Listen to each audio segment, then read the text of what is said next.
Good morning, good morning, good morning. It is Thursday, the 17th of July, 2025. I'm Graham Hughes. You are watching Morning Brew on Politics Social. Big shout out to Martin Harrow, Ivan Ambrose, Diz, Francis Winrow, Vendetta, Graham, Billy, Paula, Pete, Andrew, Sarah. Who else have we got in there? We've got Lee. We've got I'm trying not to repeat anyone's name. Lee Norris. We've got Saz in there as well. Pygmalion. Hey everyone, how are you all doing this fine morning? I hope you're all right. If you'd like to join our friends in the chat here and become a friend, you know, a stranger is just a friend you haven't made yet, unless they're driving around town in a van with puppies and chocolate. Then stay away. But if you'd like to make some new friends, just hit the subscribe button and join the chat. Don't be a troll. Okay, so today's one of those awkward days where there is no clear headline. I should explain this. Like it's basically every single headline of every single newspaper is different. Everyone is different. Like because it's hard to focus on one particular news story like what we normally do on this channel. So we're going to have a look at a few different things that are going on. First of all, just 1 second. I need to send a message. Sorry. First of all, I just want to talk a little bit about what happened yesterday in Durham, in the council meeting, the first full council meeting, and what the refuckfuckers decided to do. Classic. They've taken everything from the Trump playbook. If we get refuck as the main party in the UK, it is MAGA UK, and all of the horrible, nasty shit that Trump has done and is doing, they're going to try and emulate it, down to the caps, down to the way that they created this false dichotomy yesterday in the meeting, which was this. It was, we can't address the climate crisis and look after children with special needs and disabilities as well. That concept is absolutely fucking insane. It is. I just don't understand how anyone can justify that stance to themselves, where they go, oh, we have to take money from this budget to put it into this budget. And I'm like, going green for Durham City Council saves millions a year because it's cheaper to be green and get our energy from the wind turbines up on the hill near here or out in the water off the Durham coast, and have that plumb directly into our houses and into our cars, than it is to get the foreign slime from foreign climes. I mean, even if it is our slime, we have to pay for it at the market rate. We don't get a discount. We don't get a discount for the oil that's in the North Sea. We don't have a sovereign wealth fund like they do in Norway. You know, it's got over 1 trillion kroner in it now. No, we don't have that. We don't have that. We just make money for already rich people.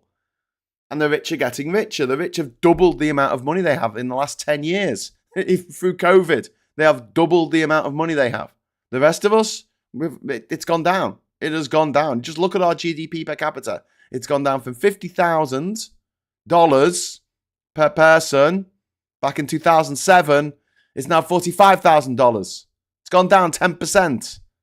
Meanwhile, cost of living has gone up 100%. Everything is now way more expensive. There was a story this morning on the BBC News site about how much it costs just to drop someone off at the airport. 7 of your good English pounds, please. You're going to drop someone off at the airport and they're going to charge you £7 to do so. Just absolute madness. And so, yeah, the refuckfuckers got this through yesterday, and now I presume they're going to concrete over wild areas. Although there was a part where a refuck woman made a list of things that they were going to do, including putting solar panels in car parks. So I'm going to monitor this because Durham's a very small place. You know, it's not very big. City centre's only got one road. Follow the only road. Follow the only road. And there is a shopping centre to the north of the city called Arnston. and it's got car parks. There's also Dragonville, where they have like B&Q and stuff like that, and they have a big Tesco there. Okay, go on, do it. Do it. Let's see you in the next few years put solar panels up in those car parks. And they also talked about rewilding, which can be taken two ways. You can think, oh yeah, rewilding. We'll go out and we'll plant some trees. We'll plant some, native trees. We'll plant some wildflowers. We'll let the meadows grow. Fucking brilliant, right? Or it can just mean let's just leave that derelict bit of land to rot. Oh, you're not doing anything about that derelict bit of land, with the concrete pads and the piles of asbestos. No, we're not going to do anything. We're just going to rewild it, which means ignore it, neglect it. And there was this concept of we can either call it an emergency of what's happening with children with special educational needs and disabilities, or we can address the environment, which is a bit like saying you can have a car or you can't have a car and legs. Can we have both? No. Why not? Because of the wonderful things he does.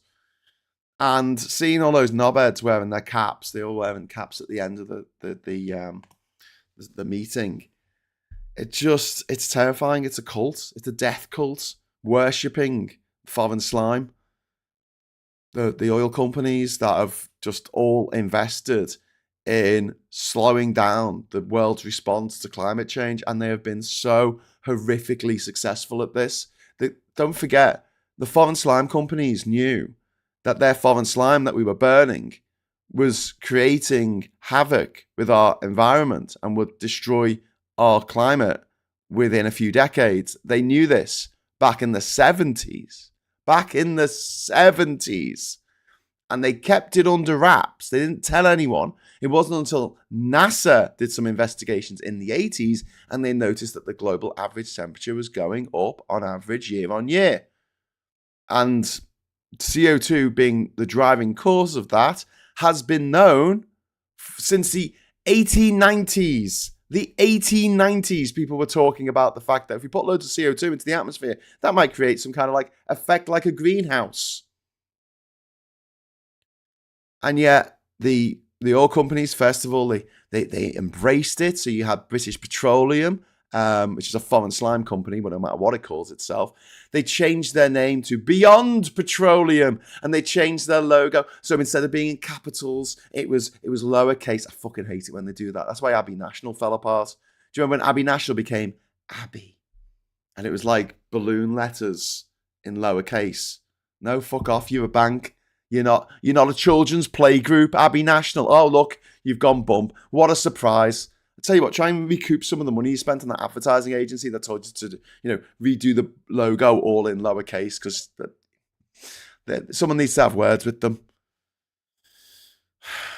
But no one's going to take you seriously if you make your logo in Comic fucking Sans. All right? That's all I'm saying. Or Papyrus. Fuck off.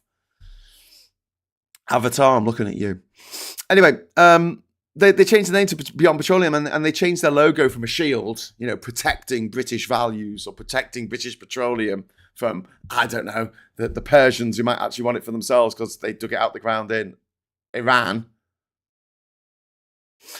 They changed it to Beyond Petroleum, lowercase BP, and they changed the logo for a green sun, as if they were going, oh, we're gonna get power from the sun now, yeah, and people fucking fell for it.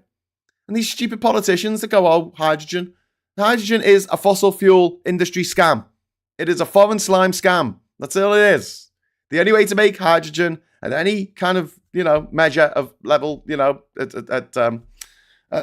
the quantities that we need it to be made in is always using fossil fuels. It's like 5% that isn't.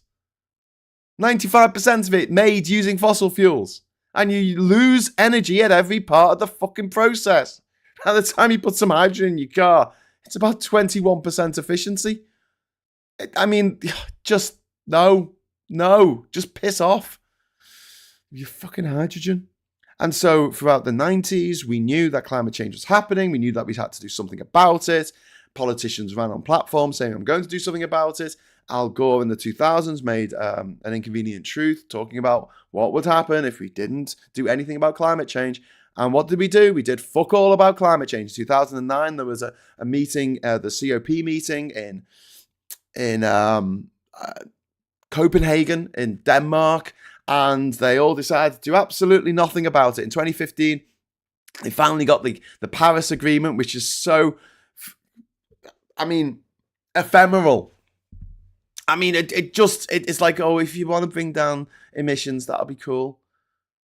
But if you don't want to, that's fine as well. It's all groovy here, you know. If you want to stop butchering my family, yeah, you can stop if you want. I don't mind. Just try not to get too much blood on the carpet and the curtains. Yeah, you don't worry about it. It's just voluntary. If you want to stop, butchering them, if you want to, you don't have to. No one's forcing you to. Anyway, America pulled out of that quite promptly when Trump got first elected, and they pulled out of it again. And in the meantime, emissions around the world of CO2 have gone up year on year, every year that I've been alive. Meanwhile, the fuckers, the rich, the metropolitan elite, the guys who can run a council after having no experience of running a council, and the last business they owned having gone bump to the tune of £1 million owing to creditors and the taxman, and a failed GB News host, the smug-faced, the pie-faced scumbag Darren Grimes, also known as Crafty Wank, because he apparently had a wank under his desk in school once, and that was his nickname in school. Standing there all smug, going, well, and your husband, the leader of the council, stood up and said, oh, well, the Romans had vineyards up here in Durham, Yeah, I'm sure they had really fucking great wine from here. Yeah. Do you know why they had vineyards up here? Because Hadrian's fucking wall, knobhead, and they wanted some fucking wine. They didn't care that it tasted like shit, as long as he got them drunk. It was the fucking Bronze Age, you daft twats. Sorry, it wasn't the Bronze Age. That was earlier, wasn't it? It was the Iron Age. No, it was a bit after the Iron Age, wasn't it? When was Hadrian's Wall? 1050 AD, was it? Let's have a look. 1050 AD. What happens if I type that into Google? It was a common year in the it was a common year. Okay, cool. Yeah, nothing fucking happened. All right, I'll shut up now. What era was it? 2nd century. What happens if I type in Iron Age? When does the Iron Age cover? Iron Age. Oh, that's well before. That's 550 BC. Jesus. Okay, so the Bronze Age was before that, wasn't it? Was it the Bronze first, and then it was the Iron Age, which seems a bit weird because iron's an element and bronze is bringing different elements together. Bronze Age, archaeological term. And it's from 3,200 to 900 BC here in Europe. Okay, cool. So the Bronze Age, then the Iron Age. So what are we going to call it? The Roman era. Let's call it the Roman era. Okay, the fucking era. The ears of the Romans. That's why they had bloody, because Hadrian's Wall's not far from here. If you look at the map of Britain and you look at a map of Britain, look at England versus Scotland, and there's this diagonal line at the moment. There's a diagonal line going from Carlisle up to Berwick-upon-Tweed. It never used to be like that back in the olden days. The Roman days, which weren't the Bronze Age or the Iron Age, I just double-checked. It went across. It went from Carlisle over to essentially Newcastle. Not quite Newcastle, I know, but it went straight across rather than diagonal. Okay, that's a way to look at it. They needed a way of getting wine to the. But what the fuckers and people like that, and Trump and these mealy-mouthed motherfuckers like to do is they like to pull out a stupid example from the past and just do this gish gallop where they just talk a load of bollocks. And it's very hard to refute each stupid thing that they've said, especially when you've only got 3 minutes to do a rebuttal. And the way that they did the debate yesterday, they only allowed half an hour for it. They voted down extending it for more than half an hour. And it started because the chair of the council is a fucker. The first 4 people who got to talk about it were all fuckers. And then finally, there was a Lib Dem who got to talk about it, and he was seconded by a Green, who's also my councillor. Just that this is happening now in my neck of the woods when it seems like something that would only happen in America, of this kind of nonsense. Marjorie Taylor Greene standing up in the Congress and saying, oh yeah, the Romans used to be here in America and they used to make wine, and everyone would be like, no, that's not quite what happened. But okay, never mind. I just make stuff up. Giving up alcohol is a great way of saving money. For those who still indulge, I got a bottle of Baileys at Christmas and a few cans of cider over the summer. Otherwise, it's a booze-free household. Yep, you do save a lot of money if you don't go out drinking, especially these days. Like back in the day, oh my God, you could get drunk. Oh wow, you could get so drunk. But now it's so expensive to get drunk. It's probably something that's best just done maybe once every 6 or 8 months. Now in the fool's gold age. Hey, very good. I like that. Vineyards that failed, says one angry pagan. Yeah, exactly, because the climate wasn't right up here. Every time you say V-fuck fuckers, I get the quick fitters tune in my head, and it's going to be stuck there all day. I'm so sorry, Lee. That's where I got it from. So it's the V-fuck fuckers. We're the people who fuck everything. We're the people not to trust. Sorry about that, but yeah, that's why I do it. Interesting fact, lower class Romans, slaves and soldiers drank Posca, a watered down wine vinegar flavoured with spices, not wine. Well, there you go. Our beer at South Shield is worth a peep. Worth a peep? Poor Scotland, they tried to keep them out of you. Well, Hadrian, I think this is fascinating. Hadrian was the first openly gay emperor. I mean, we've had gay emperors before, but he was the first openly gay emperor. He actually named a city in Egypt after his lover, after his common law husband, you might say.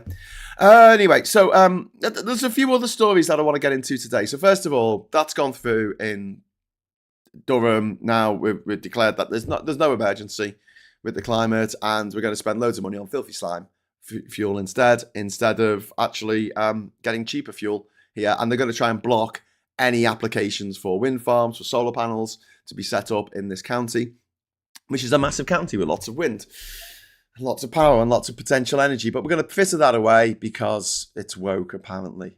These motherfuckers, these rich, arrogant motherfuckers. There was a young woman who was standing up going, oh my, and her name was like Fiona Pontington Smythe or something.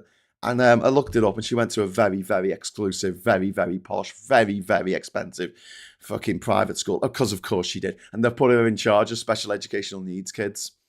Because, that working with comprehensives is something that she has a lot of experience in, being, a fetus and also having gone to private school. But this is the neo-aristocracy. They just want to lord it over the rest of us and tell us how we can live our lives and make us living our lives as expensive as fucking possible so we don't upset the apple cart, because they want exclusives. This is what they are obsessed with. They don't want you owning a car because they only want rich people to own a car. You can get the fucking bus, you pleb.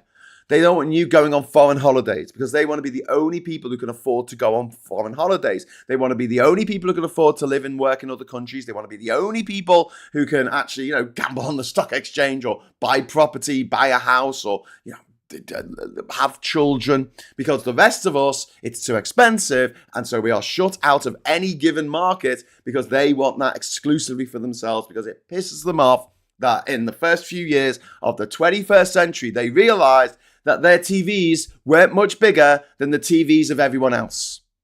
They were seeing footage on Benefit Street on Channel 4, that, povo porn that they put on Channel 4 sometimes. And they saw people's houses and they went, Jeeves, rang a little bell. Jeeves, but like, would you tell Veronica, my wife? Could you tell her she's in the West Wing? Huh? Could you just tell her that these plebs on the telly have got a TV about the same size as mine? I don't want them to have a TV. I want that exclusively for myself. Oh.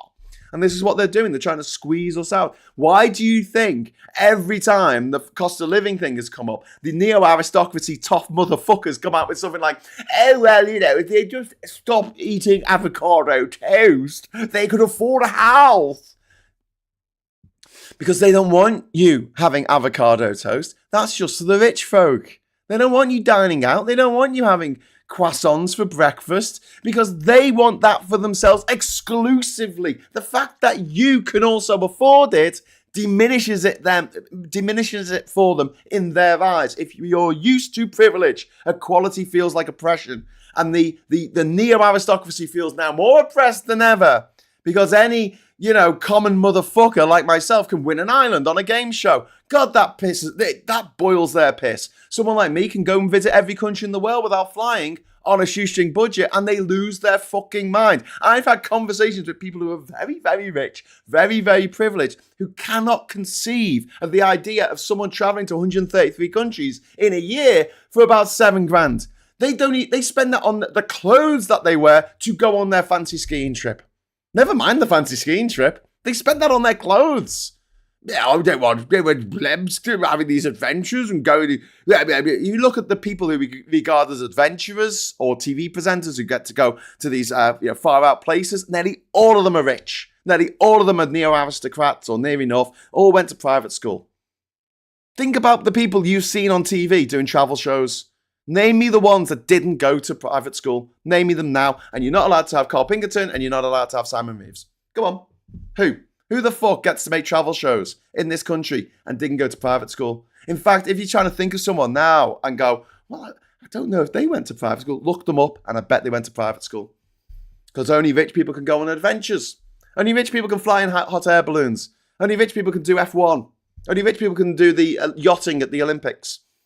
There's so many elite sports. Only rich people can afford the cycles, the bikes that allow them to set new world records. It's why a lot of the cyclists from the UK are privately educated. It's just the way it is. It's like they're the elite sports. They're the white people sports, the ones where you have to sit down and have an expensive bit of kit to train on. Yay, hooray for white people sports. It was pointed out when we were winning loads of medals in the Olympics in 2012. One of my Aussie friends said, "Yeah, you're only good at the sports where you're sitting fucking down, innit?" Which I thought was very funny. Ivan, thank you very much for the £5 super chat. First super chat of the day. Ivan, thank you. You're a legend. If any fucker voters in Durham start moaning, they should be told some home truths. Yep. It's the very people who profited from the global credit crunch, which was manufactured by the rich to fuck everybody but themselves, because they knew that the government would come in and swoop in and save the day for the rich. They wouldn't do it for the rest of us.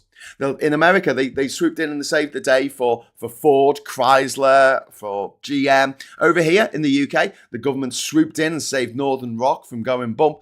Didn't save the rest of us, Didn't do anything for us. It was all of the rich people. Made sure that none of them went to jail. None of them faced any consequences. None of them lost their fucking shirt. None of them. After gambling with our money to such an extent that it caused a global financial crash, the likes of which we hadn't seen for years. So I've got to learn to focus. I really need to set my camera up so that it actually bloody focuses. I might do that as we look at the papers. So, Leonora, well, my brain knows I am more productive and less depressed when I've not had a drink the night before. I just had to keep reminding myself. Yep, that's very true. No, I don't know about you, but that's true for me. That's definitely true for me.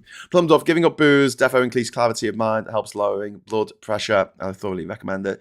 Mind you, I was an alcoholic, not anymore, thank God. I'm sorry to hear that, Plumdorf, but I'm glad that you have you've gone through that and come out the other side stronger than ever. So that is really good that you're not still in that situation.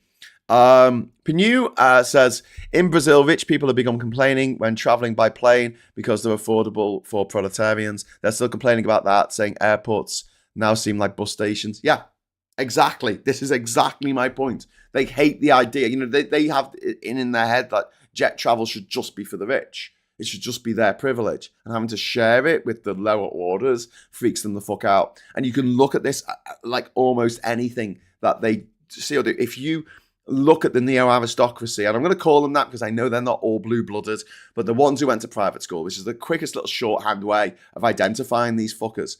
Yeah, you can see that they are irked. They are visibly irked by the idea that anyone could have similar aspirations to them, and it's why they keep us down. Only 8% of working class people in the UK, only 8% of the people working in TV and film and radio in this country, only 8% of them are working class.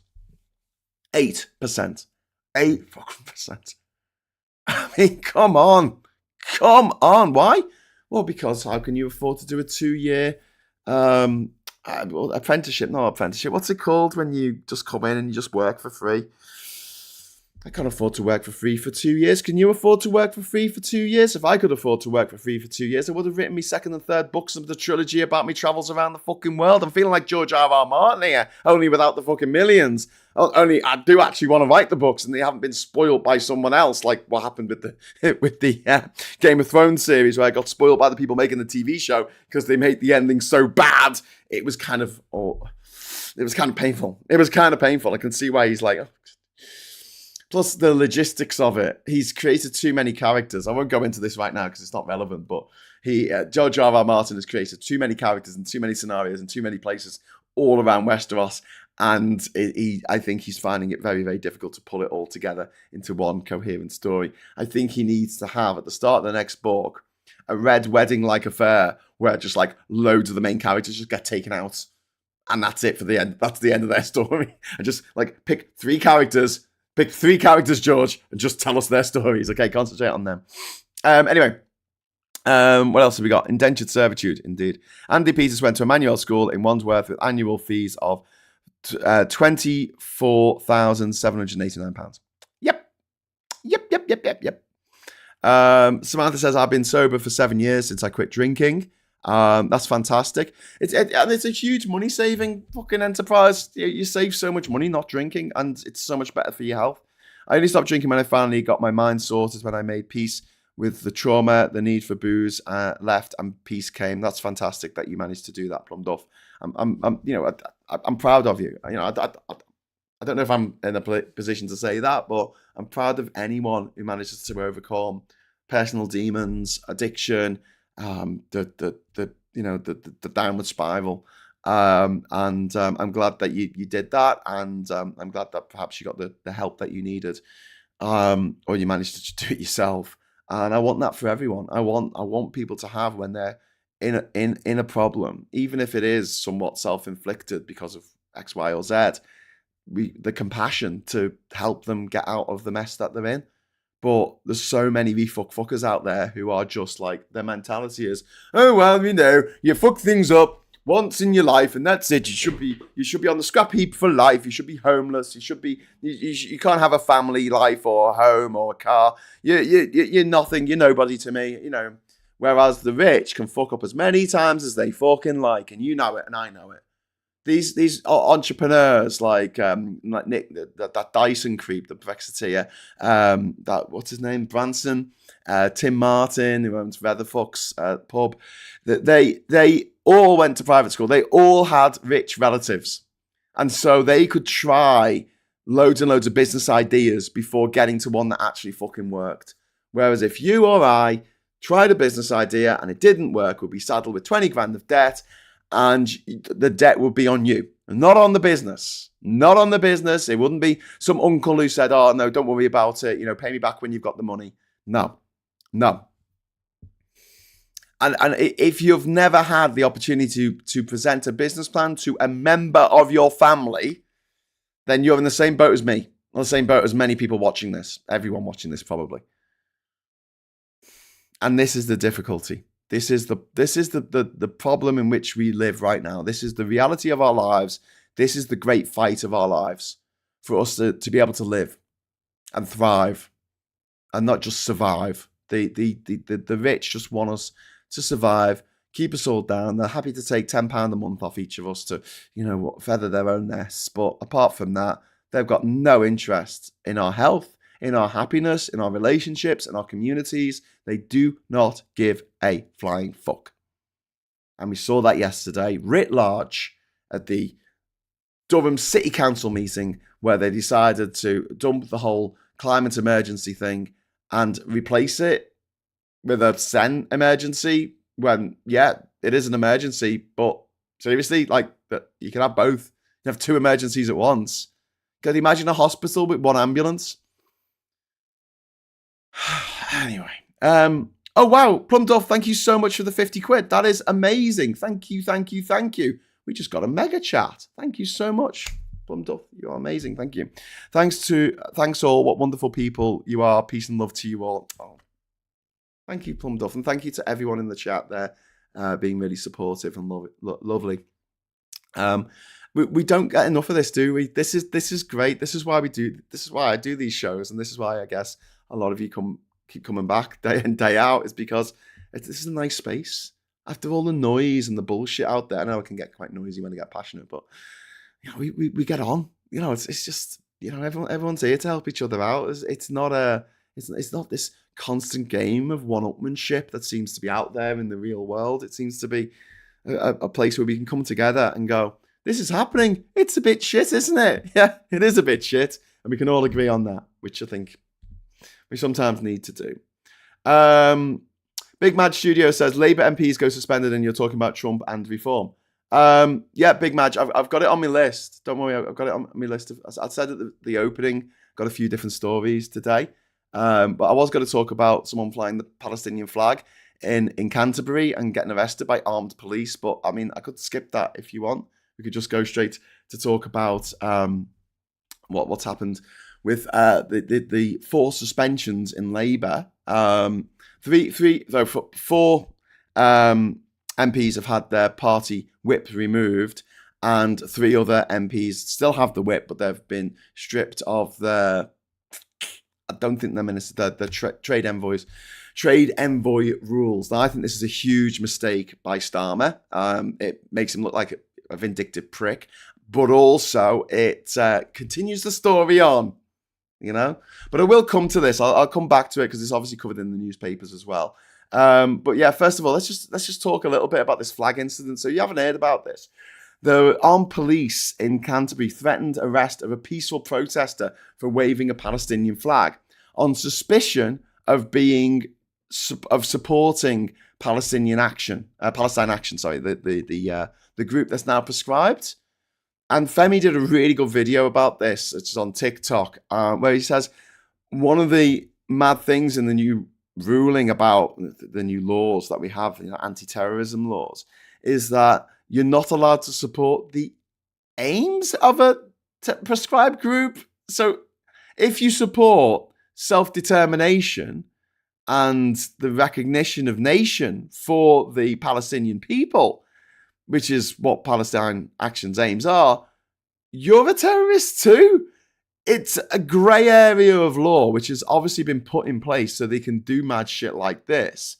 You know, officers, they invoked counter-terror laws, and the protester, whose name was Laura Munton, denied any links to illegal or extremist groups. Like, why would she be part of that? She was just waving a Palestinian flag.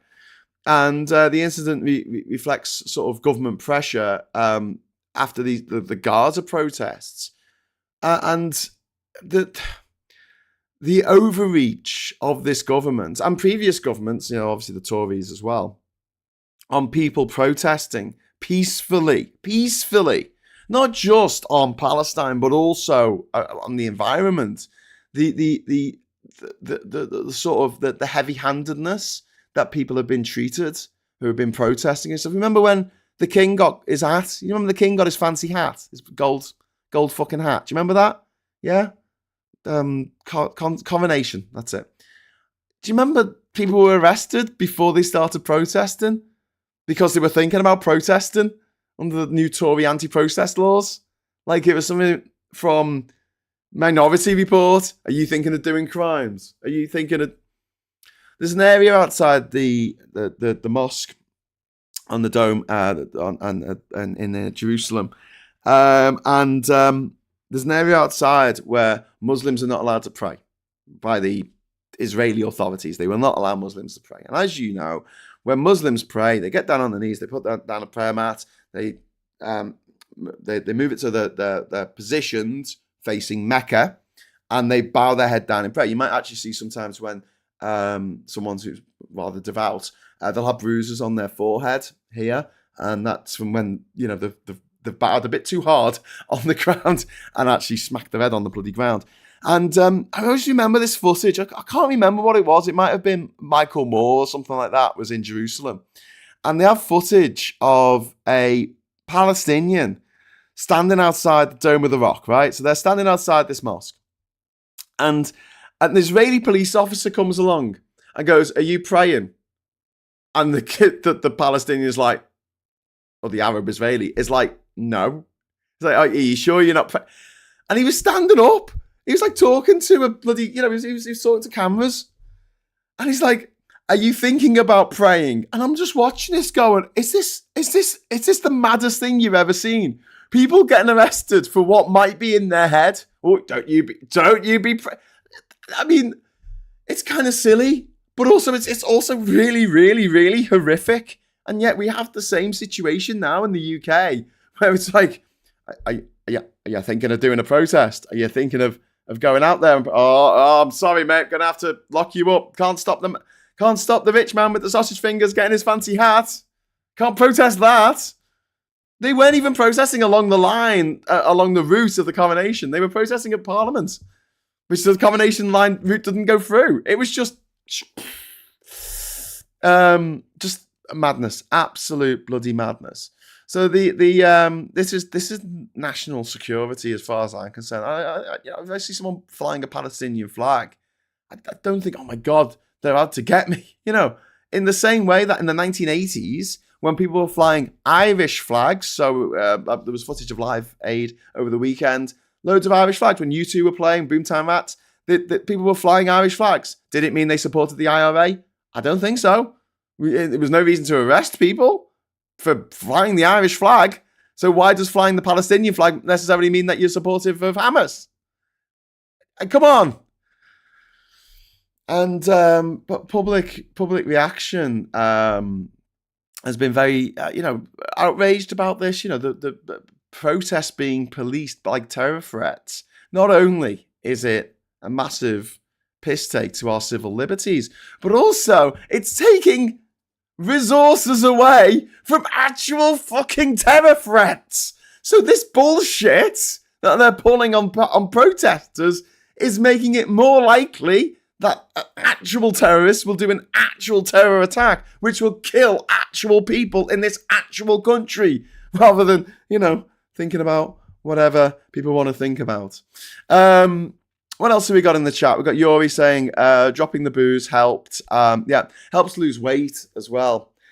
They found that when you drink, it's not necessarily the alcohol itself that makes you put on weight. It's the munchies that you get. So after, you've eaten your dinner, you have some wine, and then at like midnight, I'm hungry again, and you go and eat food.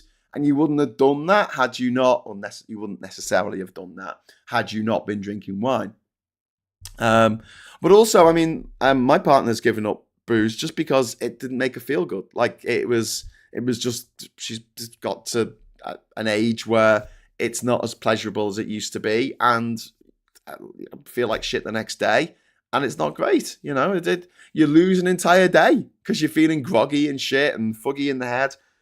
And it's why when we bring in laws against kids, I say kids, young people having fun, I'm like, let them have fun, because when they reach my age, it's not fun anymore. They'll stop, but believe me, they will stop, because it's just not enjoyable. It's enjoyable when you're a kid.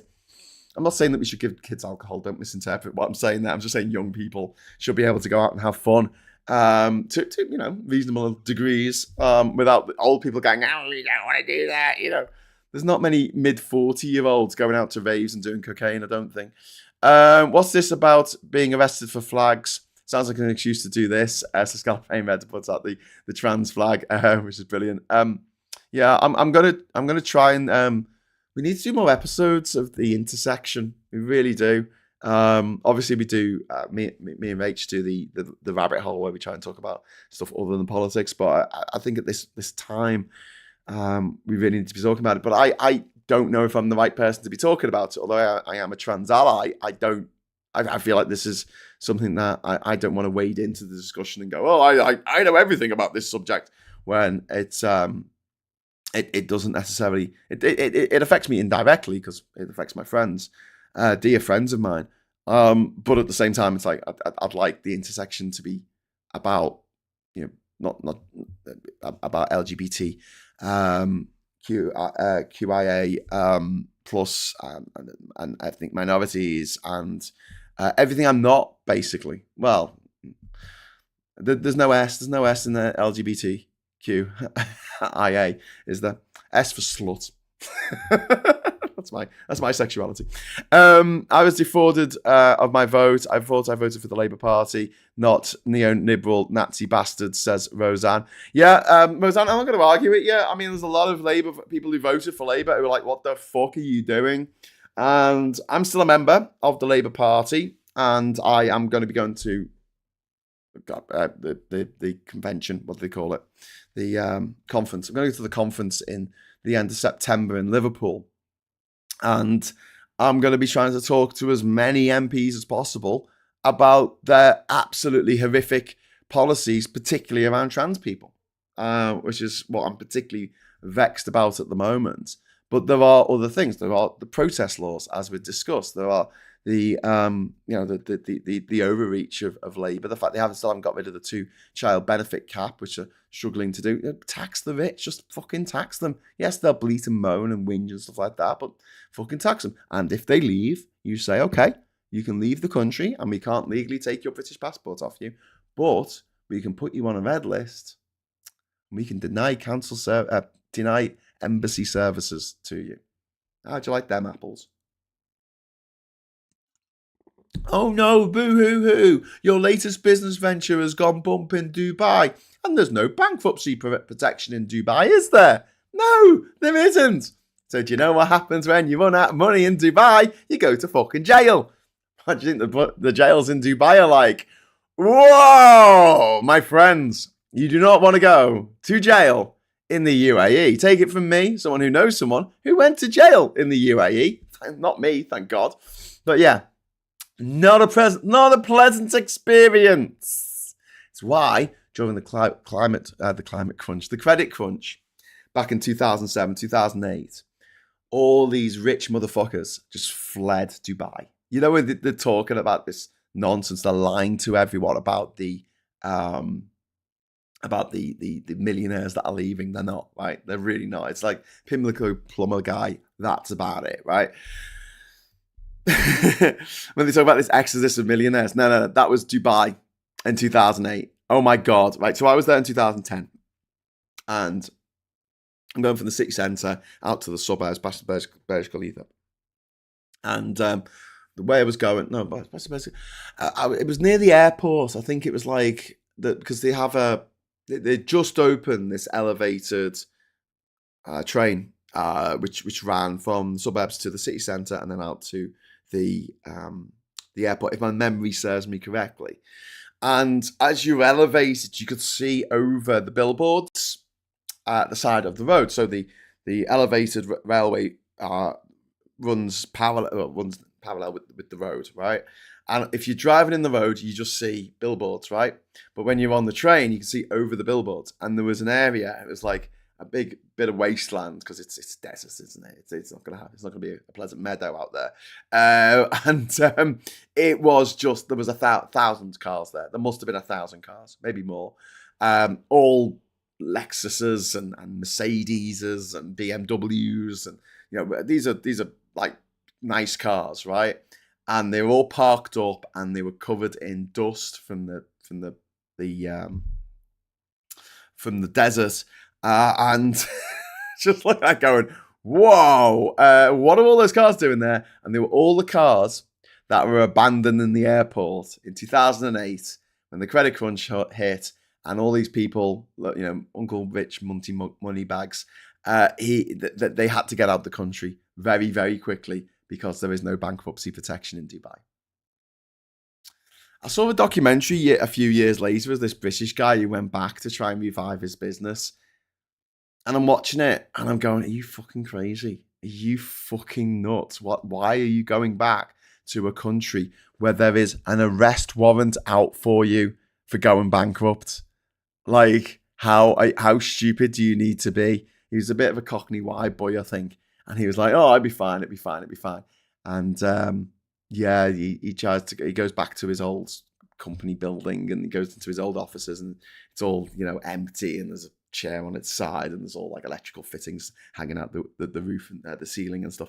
And then at the end of this documentary, it followed a few different people going back to Dubai, but in this documentary, it just said, Roy, or whatever his name was. Roy was arrested at Dubai airport trying to leave the country. He's still being held by authorities. And this was like a year later. Oh my God, I was watching going, oh no. Wasn't there a friend? Wasn't there a lawyer? Wasn't there someone in this guy's life who could give him the great advice of this? If there is a country where there is an arrest warrant out for you, maybe just don't go to that country. Maybe just don't go there because you'll get arrested, I think that's how it works. I mean, if you're not committed to capital offence, it's not like you're going to be deported for something minor, fairly minor, like, owing a load of creditors' money. But, yeah. So, yeah, that's what we do. That's what we do. We just say to these rich motherfuckers, okay, you don't want to live here anymore. Fine, go and live in Dubai. Only if you do get into a pickle and you do get arrested leaving the country at the airport, boy, we're not going to send out the embassy. We're not going to send out the embassy to get you out. Both times that I was put in jail in Africa, once in Cape Verde Islands and the other time in Congo, it was the British embassy that got me out. If the British embassy said, no, let him rot, I would have been roonied. In fact, one of the reasons why I didn't get out earlier in Cape Verde is because they thought I was Irish. Because my stupid British passport, this daft little thing now that's bloody, fucking black. It says when you open up the page with your deets on, it says United Kingdom of Great Britain and Northern Ireland, right? So for a lot of people, when I was traveling around the world, because countries like to have these mad titles, the People's Republic of China, the Republic of China, the People's Republic of Korea, the Democratic Republic of Congo, the Republic of Congo, the the Republic of... most people, when they look at your passport, they'll ignore the first few words because it's always some self-aggrandizing title that the country's given itself. Usually about the peoples or democracy in some way. Funny, because the countries that do that the most are usually the ones that are the least democratic. And the least run by the people. Yeah, they just look at the last word to see, it's the thing of Kenya. It's the of Cambodia. It's the yeah, they just look at the last word. So they just looked at Ireland. Thanks for that stupid British passport. And, they decided I was Irish. And so the British embassy weren't informed. If they thought I was British, the British embassy would have been informed, and I probably would have spent a lot fewer than 6 days in jail. Ivan, thank you very much for the £10 super chat. Woohoo! Graham, when you go to the Labour Party conference, could you please raise online participation for members who can't go in person? Should happen, including allowing for virtual delegates. Yeah, Ivan. I'm gonna just write this down, mate, because this is a really, really good point that you've made. And my page is full here. Conference. Sorry, you're going to have to just bear with me while I write this down. Online access. Yeah, I do find it fucking crazy that if you are a member of the Labour Party, you can't access, you're not given a code to access a part of their website that has streams of all the big talks. I mean, there's 100 talks going on at once all over the place. But the main ones, yeah, should absolutely be streamed. And all it takes is a mobile phone on a fucking tripod that's connected to YouTube and just streams it. That's all you fucking need. I mean, we're not talking a lot of tech here. And I understand that makes it difficult to catch people's questions at the end if they do a Q&A. But for the main thrust of it, I think it's something that we need to do. Like Great Britain, says Yuri. Yeah, great. We're great. It's the only country that does that, isn't it? Is there any other country that just goes boss? I think Sri Lanka. I think Sri is an honorific title. So you could argue that Sri Lanka is a little bit, in their culture, a bit like Great Britain. But you don't get Great France, do you? Or Great Spain, or Great Guatemala.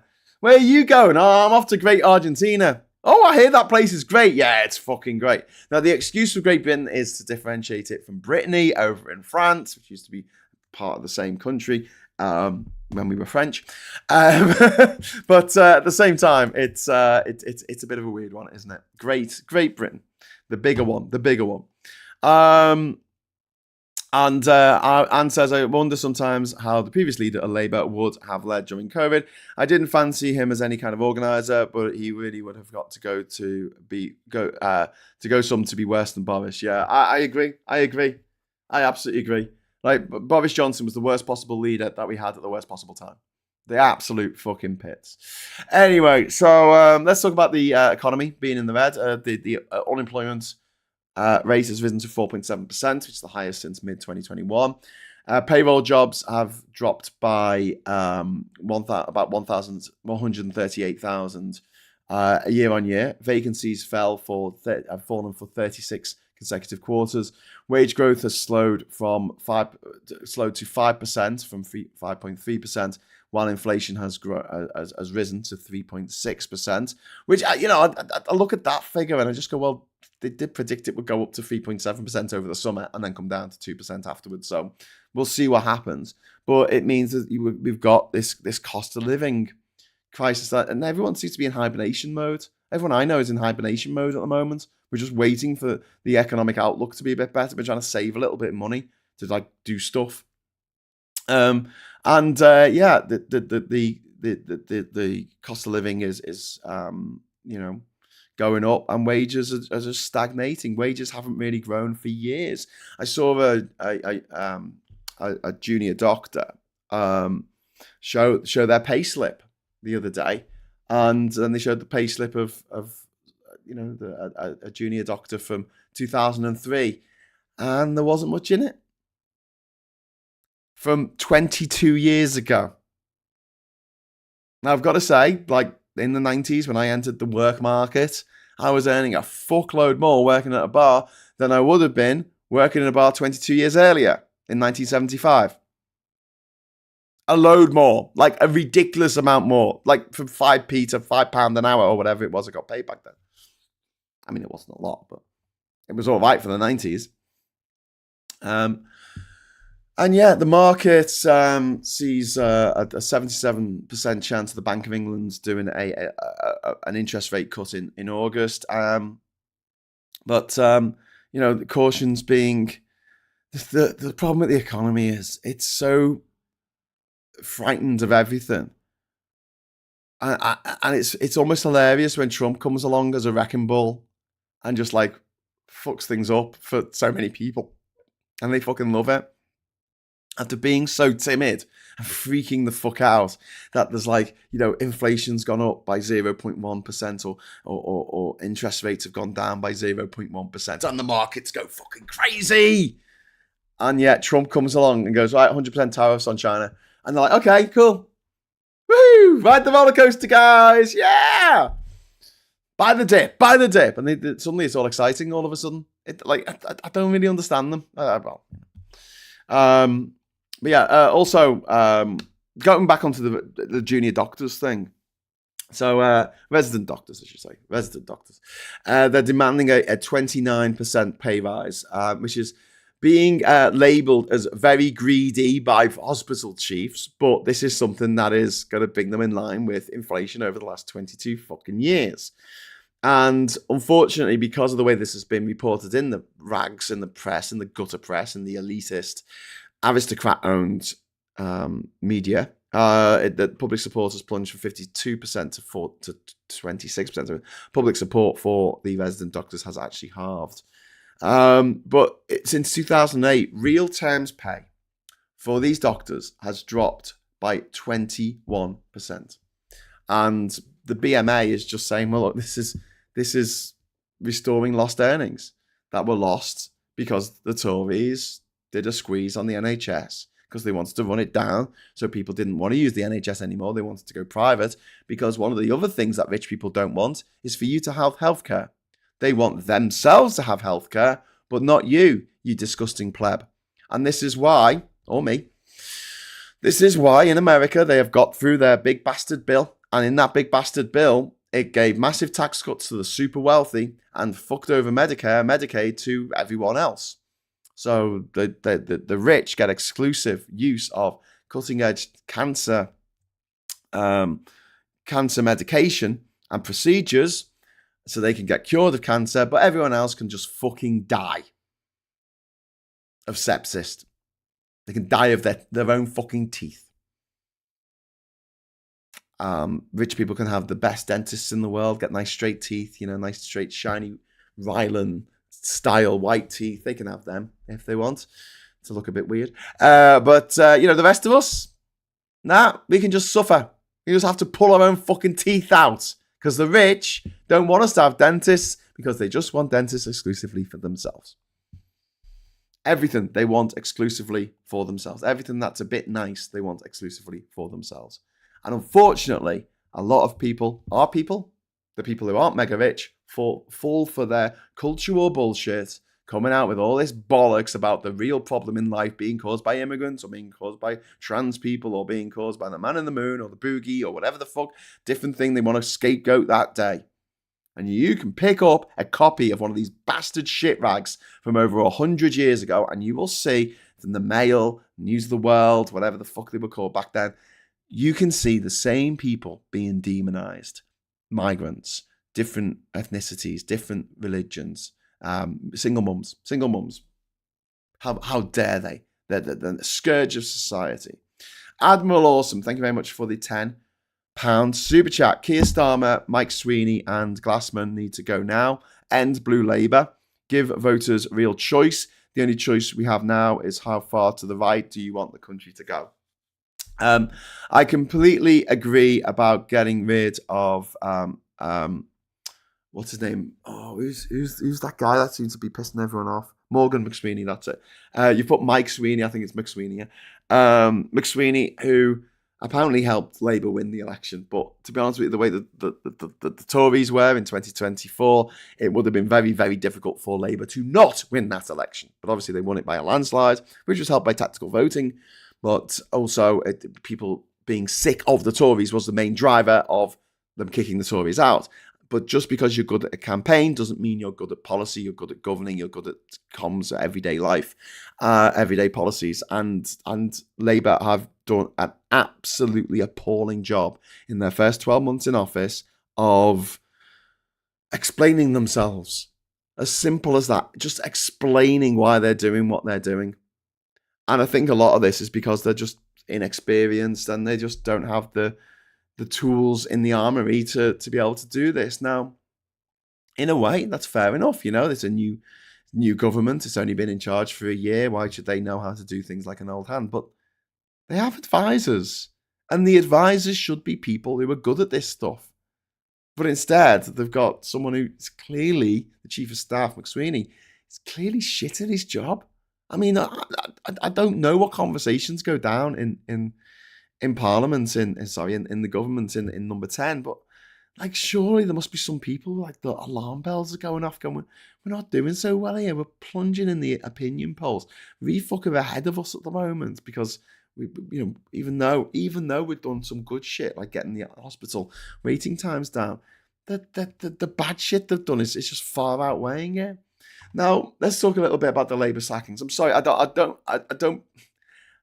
It's fine, but I understand that when you're watching these shows, you kind of like, I want to talk about this, Graham. Please talk about this.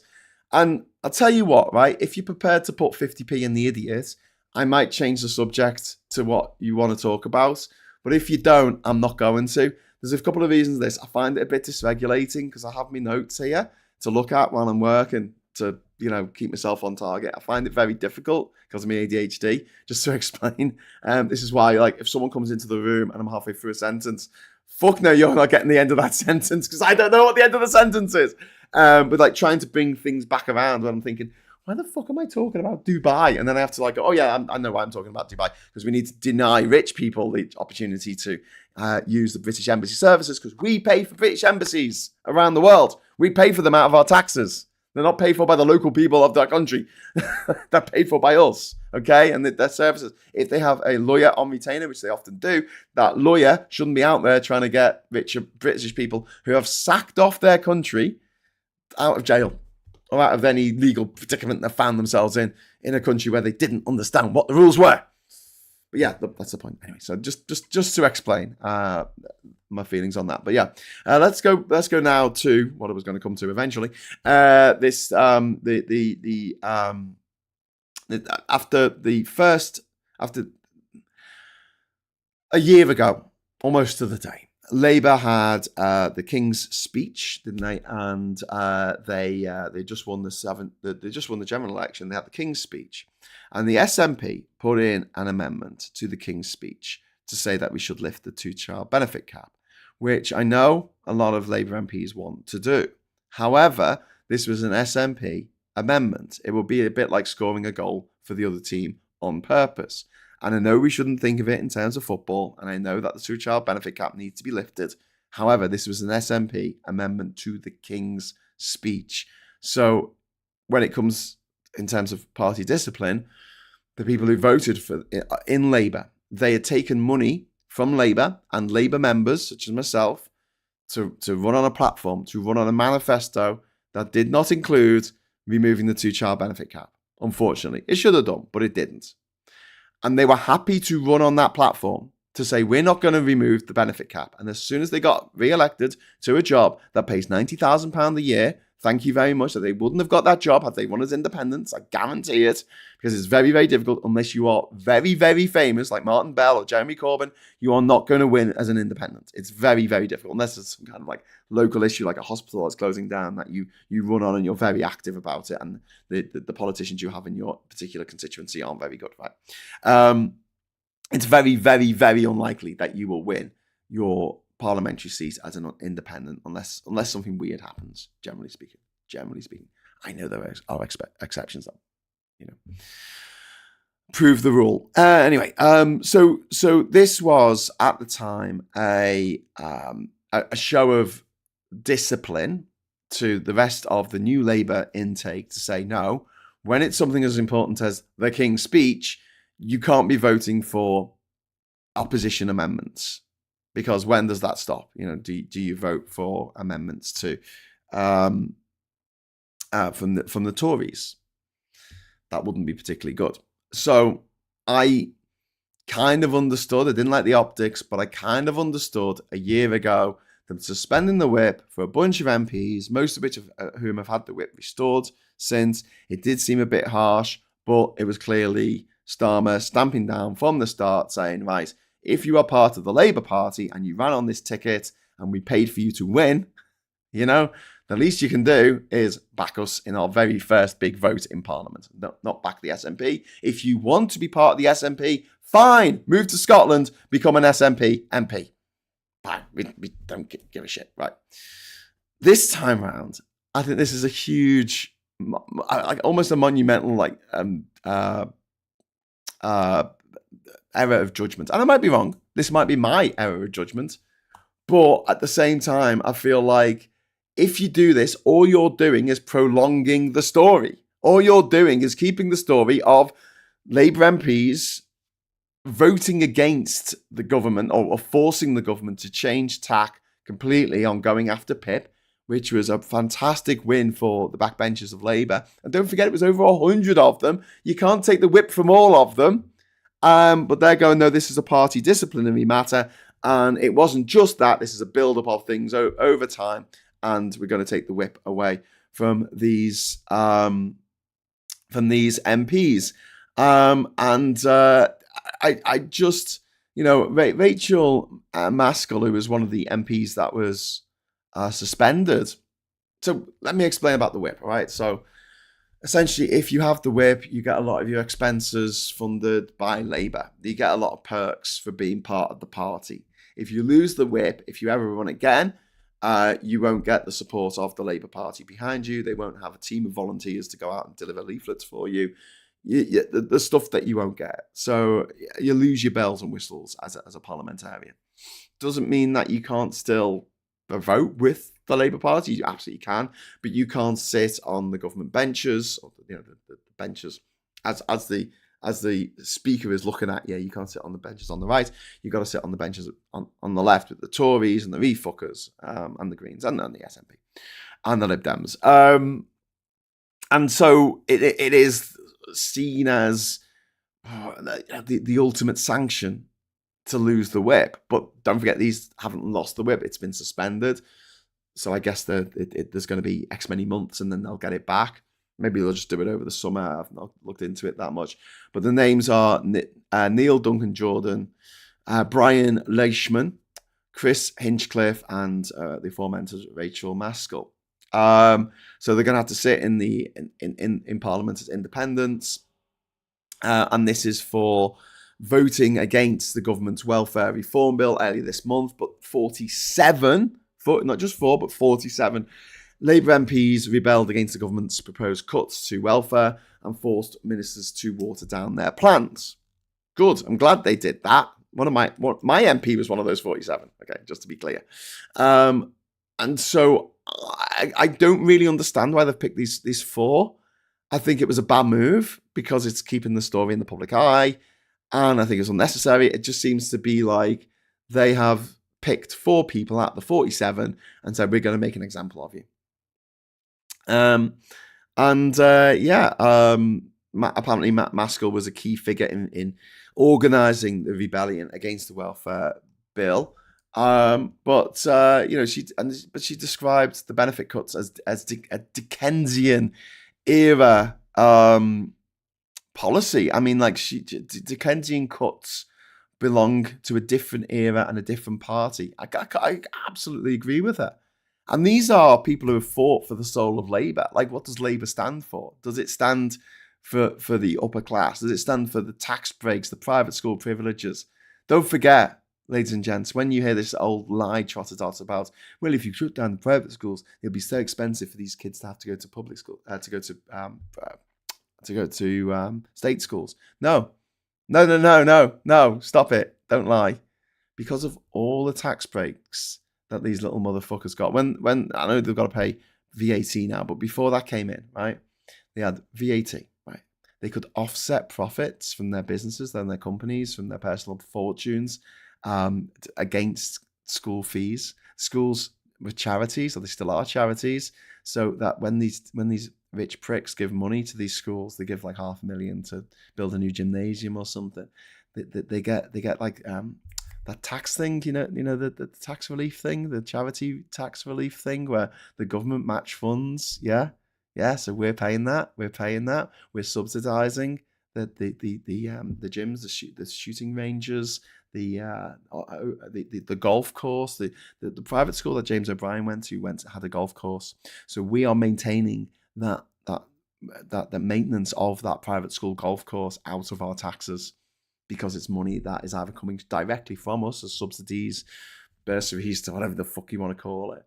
And these schools operate as charities, but only in reality, 99% of the children who go there, their parents can afford for them to go there. There's only 1% that get 100% bursaries. There's only 1% that actually come from a household that is earning less than £40,000 a year, where they need an absolute full bursary because they can't afford anything towards the school fees. And so if you think about it, you extrapolate that out. So it's £27,000 a year. Extrapolate that out, it means that the chances of a working class kid growing up near the docks in Bootle getting into Eton or Harrow or Winchester or any of these other See You Next Tuesday farms are vanishingly small. They do the absolute minimum they can get away with while still claiming to be charities, when actually they're charities for rich kids, because those rich kids are subsidised to the fucking hilt. And a friend of mine did the sums on this, and he came up with a figure of £26,000 per student per year that we pay towards these little shits to learn how to be arrogant little knobheads who don't have to, abide by the law. You don't have to, speeding. I can't be done for speeding. I'm rich. Hey, Emma. Hey, Zoe. Is that what you learnt in your private schools? The laws only apply to the little people. Maybe. So it costs about £7,000 for each kid going to a state school, $26,000 for a kid going to a private school. That's how much it costs us, the taxpayer, when you add it all together. All the tax dodges, all the tax breaks. And don't forget, if you're spending £30,000 on a extension for your house, you have to pay VAT on it. And so you have to pay VAT on the labour, you have to pay VAT on the materials, you have to pay VAT on it all, right? So of that £30,000 that you've put into the building your extension to your house, you thing at the back, what's it called? Observatory? No, conservatory, right? So I'm building an observatory in my back garden. Conservatory. Yeah, the money put into that, 6,000 of it will go to the exchequer out of VAT. Whereas before they charged VAT on private schools, you could spend £30,000 putting little Tarquin into his See You Next Tuesday farm, and it's Borstal for rich kids, and you paid no money towards the exchequer at all. So there's £30,000 available. They spend it on one thing, they give a load of money in tax. If they spend it in another thing, they don't. And I am fed up of hearing the line, when they talk about inheritance tax, rich people, because we don't have to pay inheritance tax. I won't have to pay inheritance tax. You won't, probably. Very, very few people, I think it's like 4% of the population have to pay inheritance tax, because it's only a tax above a certain threshold, and you're allowed to get £1 million off your parents tax-free if they both own a house and they die, one after the other. It's £1 million you can get tax-free before you have to start paying tax on anything you get on top of that.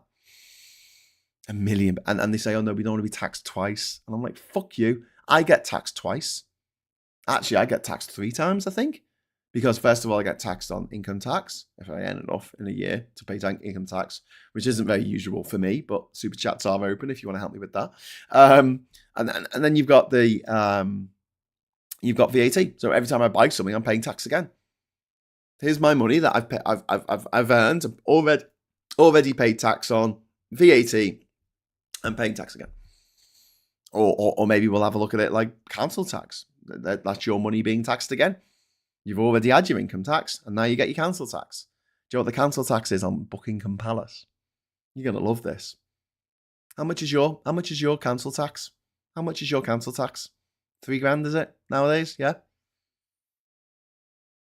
The council tax on Buckingham Palace, it's £2,160. Last time I checked. On Buckingham Palace. Do we need a complete redo of the fucking tax system in this country? Yes, my friends. Yes, we do.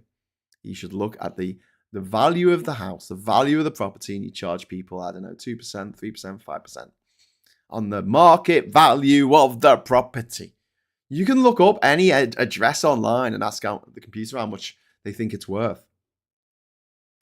Computer says, fuck loads. Pay a bit more tax. Pay more tax. And also, by doing this, it will be an incentive to people living in big fuck-off houses on their own with 6 bedrooms when they live on their own to downsize to something a bit more manageable with 1 or 2 bedrooms, in case they have a mate staying over or whatever. And a family can live in that big house. How about that, eh? George, thank you, George. Do you know what? You're the best. Thank you, George. Do you know why George is the best? Because George has just bought 5 politics social gift memberships. Woohoo! So now Clupid, Bloroscope, Veg Pie, Ghost Pouch, Ian McKenna, and Mike Dix, whoever that is are now members of the channel. Absolute big swinging members of the channel. Welcome one, welcome all to the channel.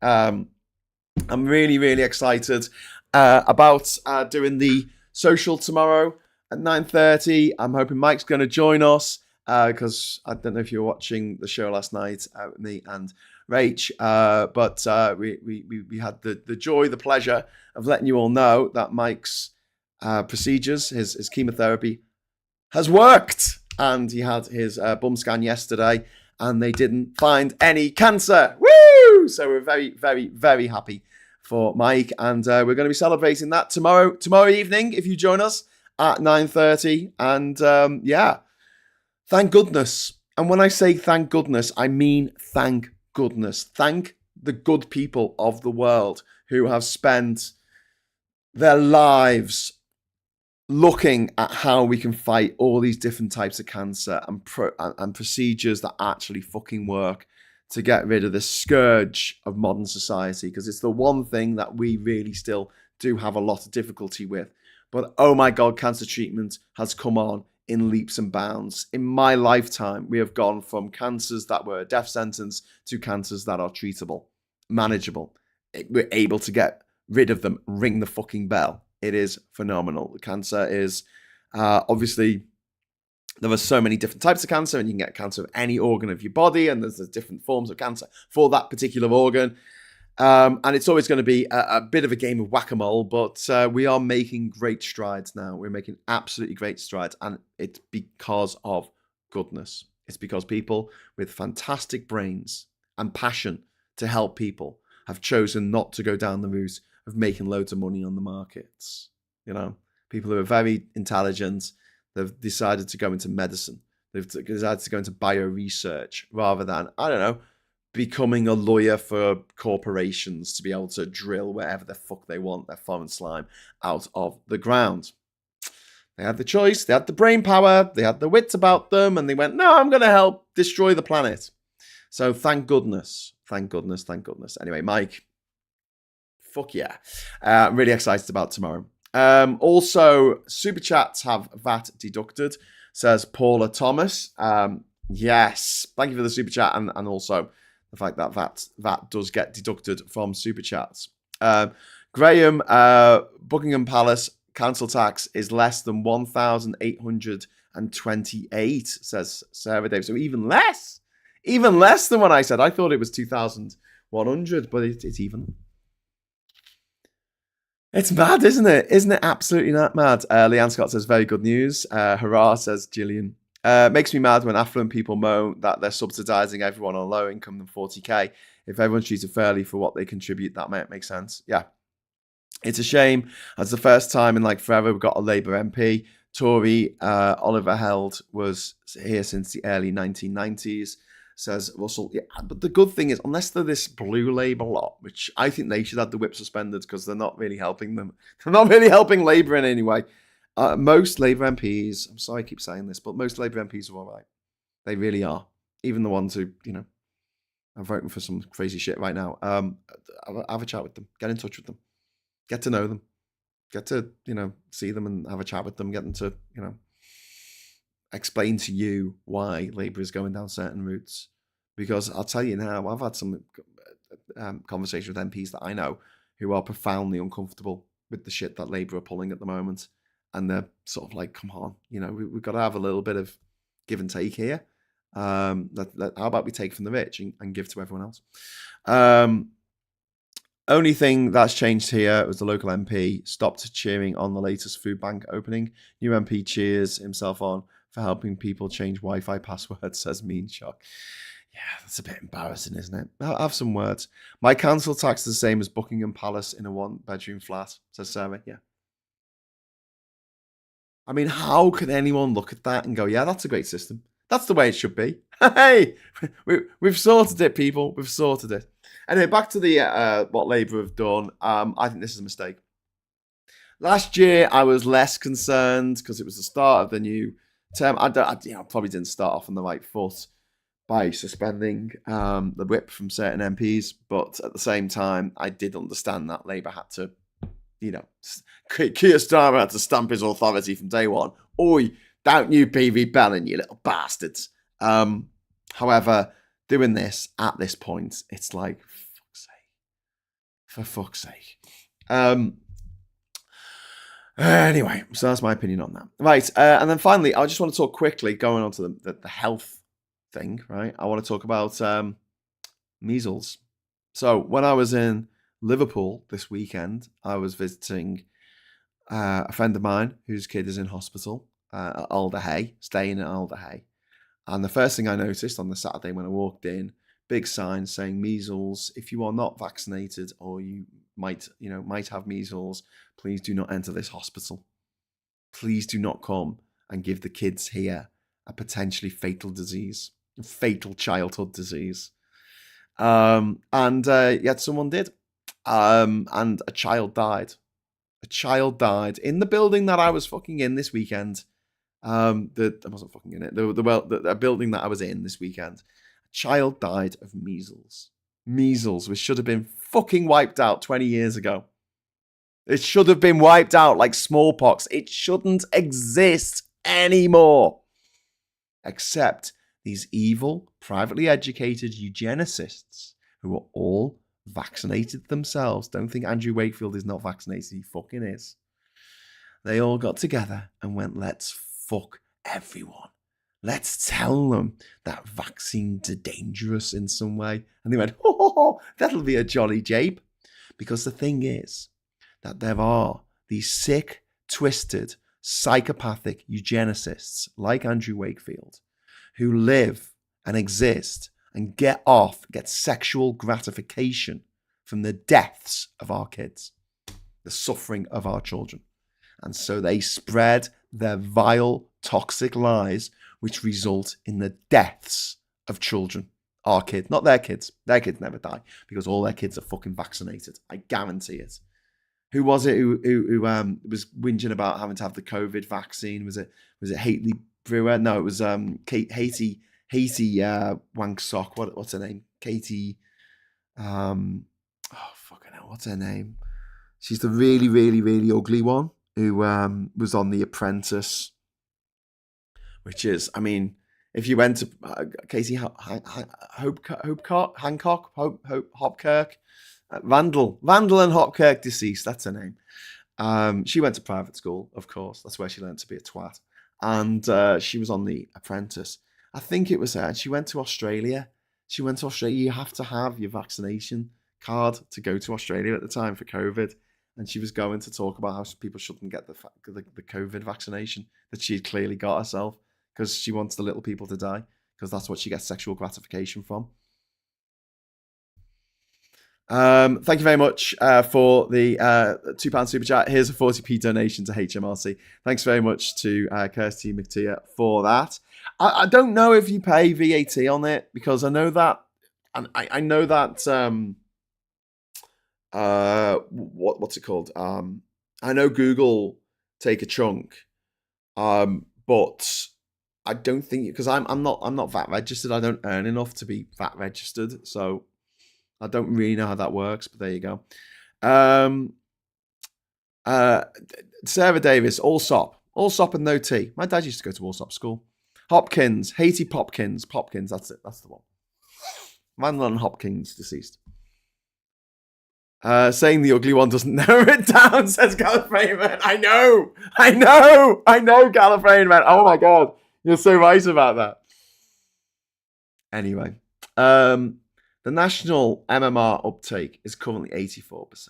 It needs to be 95% to achieve herd immunity, which will stop people like my partner getting measles as a kid. In Liverpool, it's 73%.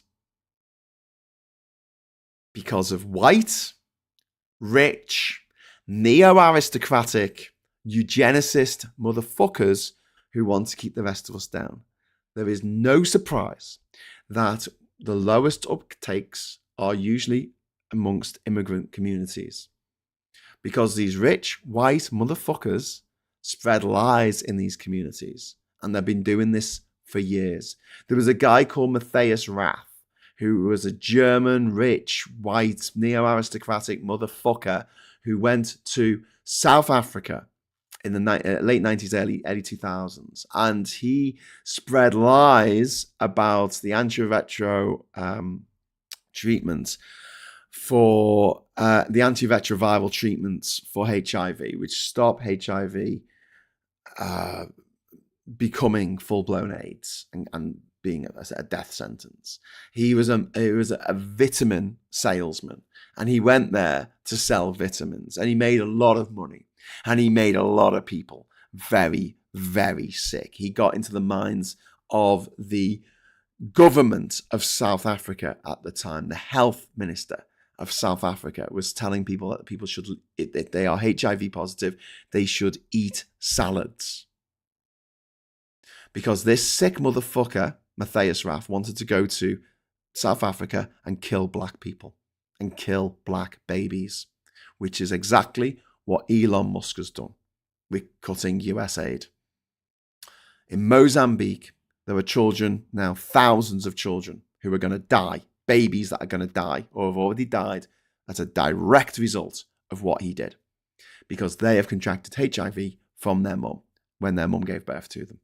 There are ways, there's a procedure to stop a child getting the disease from their mum, the virus from their mum. And he took that away like that. Next day, it wasn't there anymore.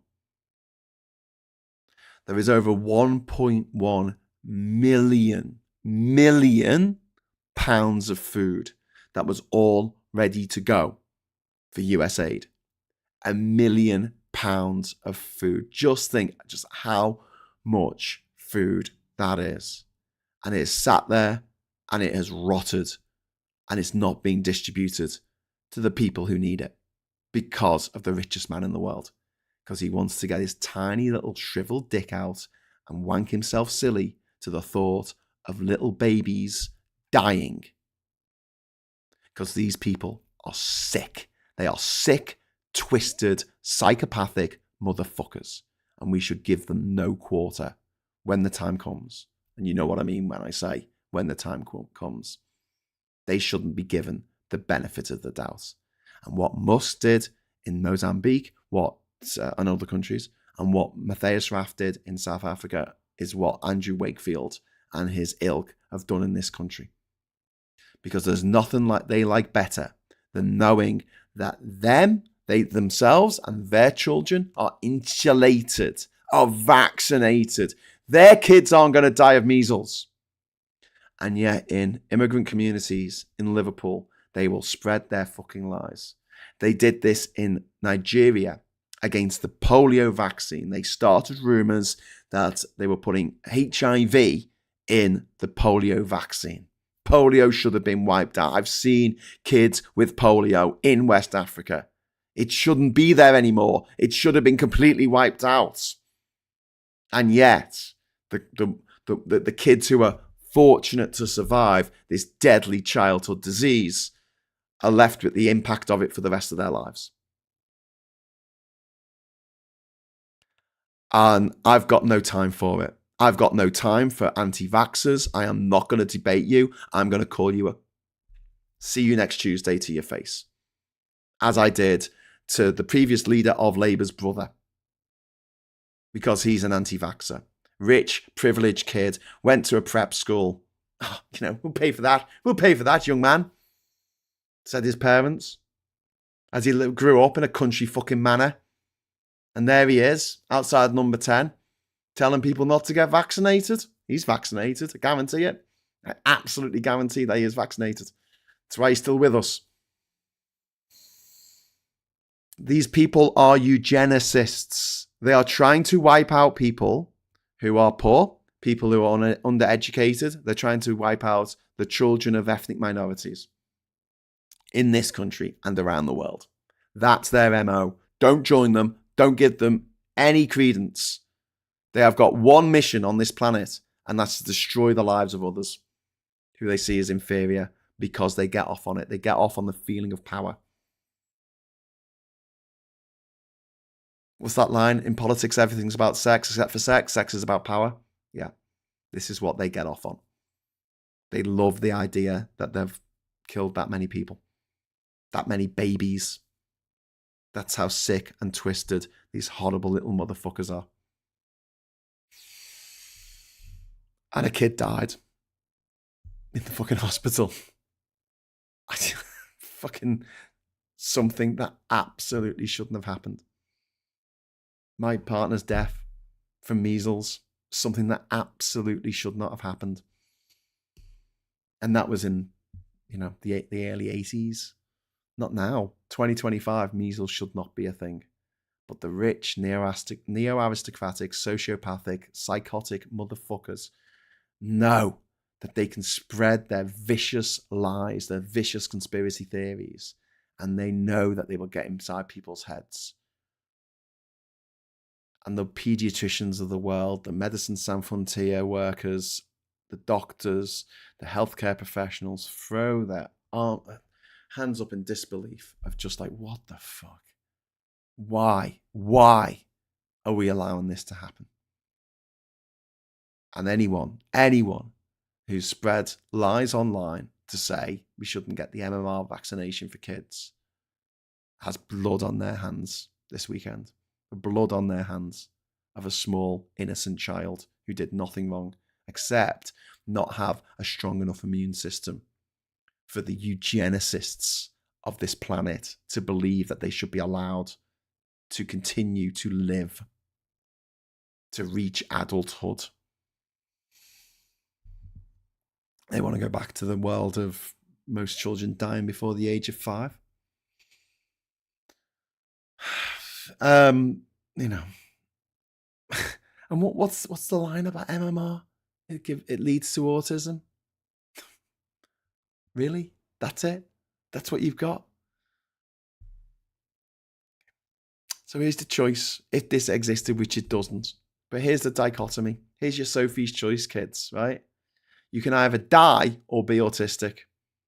How many children do you think would say, I would rather die? So even if it was true, which is not, even if it was true, who would say, I'd rather be dead than be autistic? What the fuck? And these parents saying, I would rather my child was rotting in their grave than dealing with behavioral problems. Needing special, needing special educational assistance. A bit of it. Some of the autistic people I know are the most intelligent people I know. Their brain works differently. It's not broken. It just works in a different way. And once you know that, you realize they're not being rude. It's just the way their brain works. And you make, reasonable adjustments for it. You don't demand they shake your hand. Oh, God, I can't be dealing with this. Off to Dignitas for you, you small innocent child. George Shaw's £2 super chat. Thank you. This is why conspiracy theories are so dangerous. Yeah. You're not wrong, mate.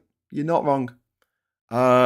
Breaking 16 and 17-year-olds will be able to vote in the next election. Woohoo! Hurrah for that. That is fantastic, fantastic news, because young people generally vote for being nice people. 16 and 17-year-olds were given the right in England and Northern Ireland. It's already introduced in Scotland and Wales as part of changes including easier voter registration. Fantastic. The government said it was a reform to bring in more fairness for 16 and 17-year-olds, many of whom already work and are able to serve in the military. It brings the whole of the UK voting age to 16. Fan-fucking-tastic. George Shaw's dictatorships begin with conspiracy theories. Yeah, that's why the right wing love conspiracy theories so much. If you meet someone who claims to be left wing but absolutely loves conspiracy theories, have a chat with them. Have a chat with them and just explain to them how many vile dictatorships and tyrannies through history have been set up on the back of conspiracy theories. Trump is no exception to that rule. Graham, can you put the trans petition up again? Which one is it, El? Is it the not in my name? Not in our name petition. Hang on a sec. I'll put the not in our name petition up. Let's see how we're doing on that one. Oh, for fuck's sake. Come on, Google. Not in our name petition. Thank you. Here we go. They got 37,772 so far. There's the link there. This is for women. This is for women to sign, to say not in our name. And if you can sign it, please do. We're trying to get it up to 100,000. The MMR jab was introduced in 1988. In the UK, I was born in 1966. I'm autistic. How does that work, Mr. Wakefield? Yeah, Simon, absolutely. Honestly, let's just raise everything to 21. Being an adult sucks. Trip Chip says they want workers, obedient workers, wake up, clock in, clock out, play bills, and fund their lives. Then have kids to learn the same life, obedience and distracted, shopping, clothes, cars, and phones. And yeah. But we can't even go shopping anymore. Clothes, we're wearing fucking hand-me-downs or stuff that we've owned for years.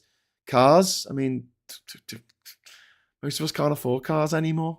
Cars are so fucking expensive. It's not just the cars. I mean, if you buy a second-hand car, you can get them pretty cheap. It's the fucking insurance, it's the parking, it's dropping people off at the airport, £7. Jesus Christ. People made fun of adult, didn't take him seriously because Churchill, etc., gave him credibility. Trump is the same. Netanyahu is the same. Farage is the same. Chip, because Churchill, etc., gave him credibility. No, Churchill took him seriously. I don't think you're right there. I mean, people did make fun of Hitler and didn't take him seriously, but I think Churchill was one of the few people who did take him seriously. Very seriously indeed. SG, thanks for the £10 super chat. And unless and until Labour raises their comms game by several orders of magnitude, a large proportion of these young uns will vote refuck due to their TikTok feeds. Yeah, good point. Good point, SG. We really need to sort that problem out. Although, the voting intention of 18 to 24-year-olds at the moment is still overwhelmingly Labour, which is good in a way, but Labour need to get better. Get better, Labour. How about with Farage, we point out is German ex, German kids, foreign girlfriends, etc. Words, not actions. Yeah, I mean, we need to talk about these people being shills for foreign slime. Just they're working for the oil. Imagine oil is sentient. Imagine oil is this sentient, foreign, slimy creature from elsewhere, and they get it's a symbiont that gets into the mind of people in this country and tries to take us over. The reason why I use the word foreign, and I know that like for us it's not, we don't give a shit, but for the people who vote for refuck, they see foreign as evil. So that's why I use the word foreign when I say foreign slime. It's for them. It's for them. So you want to say to them, so you don't believe in great British energy, you just want to put foreign slime in your car for the rest of your life.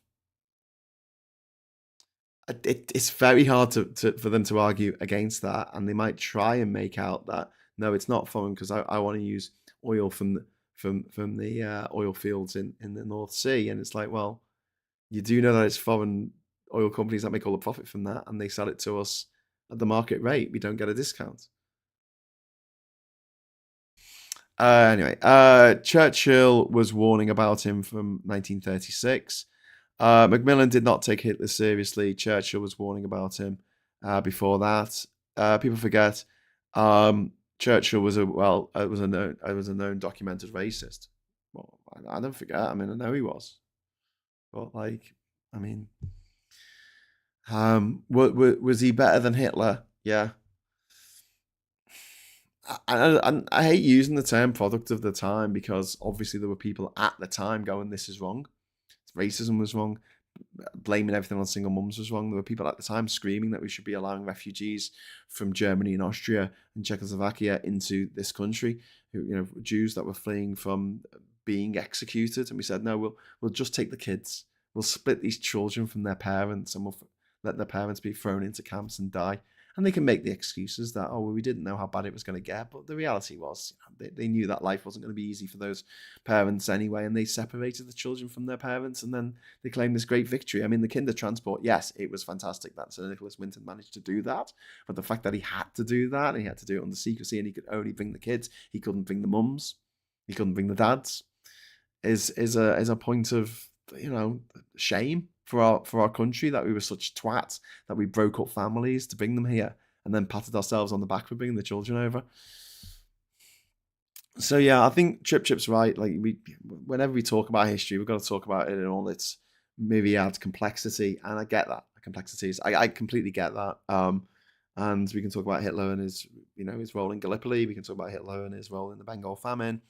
But also we need to acknowledge Churchill's role as the leader of Britain through the war, and successful leader throughout the war as well. Was he the Trump of his day? No, I don't think he was. I think I think that Churchill had a good brain on him. I mean, wasn't perfect by any stretch of the imagination, but he did win the Nobel Prize, not for peace, but for literature.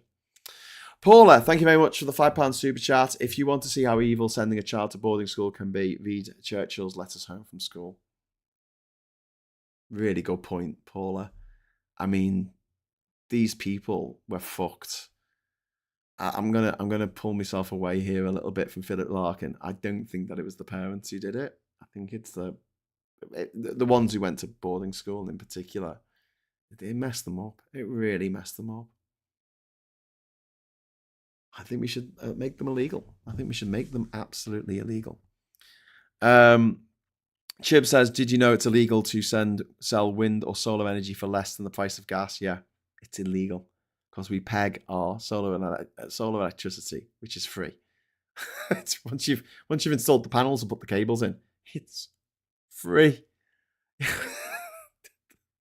It's not like you're having to get this commodity and bring it from halfway around the planet and having to run it through a fucking distal fractionation emporium, whatever they fucking call it. It's free. You don't have to pay for it to be transported from the sun. You don't have to pay for it to be transported from the solar panel to the substation out to the people's houses. You don't have to pay for that. It's there. The infrastructure. Once the infrastructure, that's the outlay. The infrastructure, which you have with fossil fuels. But the fossil fuels have day-to-day costs of getting gas from Qatar and putting it on a boat and then sailing that boat all the way around the Arabian Peninsula, up the Red Sea, through the Suez Canal, all the way through the Mediterranean, around the Iberian Peninsula, through the Bay of Biscay, and then back to the UK for tea. George, I went to boarding school between 10 and 14. Yes, it fucked me up. I'm sorry, George.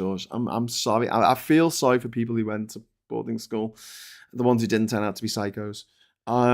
It's such a horrible experience for so many people. And I know that not everyone had a bad experience in these schools, but the fact that so many damaged people go on to hold high office in this country, to go on to hold real positions of power in this country,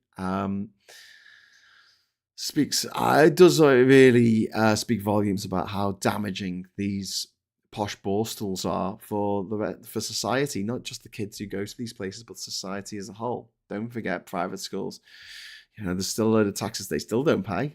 I don't think they pay capital gains tax still, so that Eton can sell a playing field and just pocket the cash. And they don't have to have Ofsted inspections, which is changing now with Labour, but they didn't have to have Ofsted inspections. It's a safeguarding issue.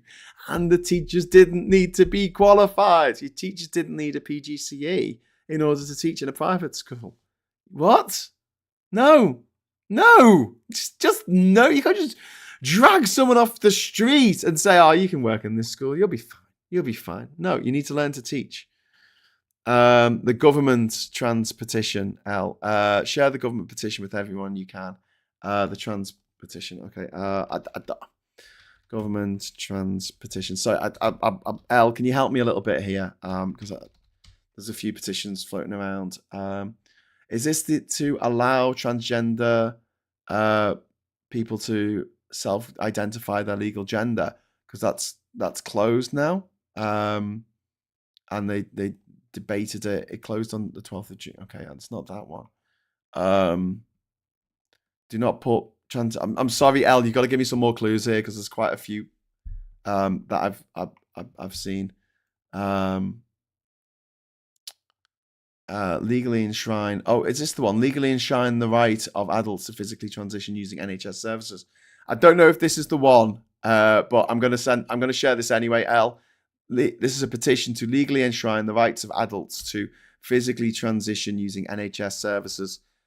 God, I really wish I had a producer. L Chaos says, you put it up last Thursday. L, sorry, I can't imagine the past and I can't imagine the future. It's just one time when everything works all at the same time. I've come unstuck in time. I can't. Sorry. I'm a bit shit at this. I'm really, really sorry. I think this is the one. Legally enshrine the right of adults to physically transition using NHS services. So I've put the link in there. They're on 81,500 petitions, which is fantastic. This was only made a petition on the. Right. Okay. So this is running out on the 28th of July. So please get this signed because we only need another 18,500 signatures and it will be debated. Sam, thank you very much for the £10 super chat there. Darren Grimes celebrating Go Woke, Go Broke for Jaguar axing 500 jobs from their UK factory. Not a mention of the B word. fucking, what a scumbag celebrating the loss of British jobs. What an absolute piece of shit. He has a face that's very I can't use the word because it might be seen as an incitement to violence, but I think you know what I mean. I think you know what I mean. Just to bring us back to what we were talking about, Britain sort of, we stand at a bit of a crossroads at the moment, especially with Labour. They have a route that they can go down, which will be popular and compassionate and also politically intelligent, let's just say. And that route is to go down the road of ensuring people's rights, looking out for the little guy, right? But also bringing in rules that make it illegal to discriminate against any group in society. Any group. This is what we're supposed to have already, but obviously we can never keep not fighting against this. But also go green. Like, honestly, if you want a way to get loads of people on side, make loads of people feel part of something, and save a shitload of money, go green. Absolutely go green. It will be an absolute sea change because we'll save loads of money and people feel involved. Few, blah, blah, blah, few.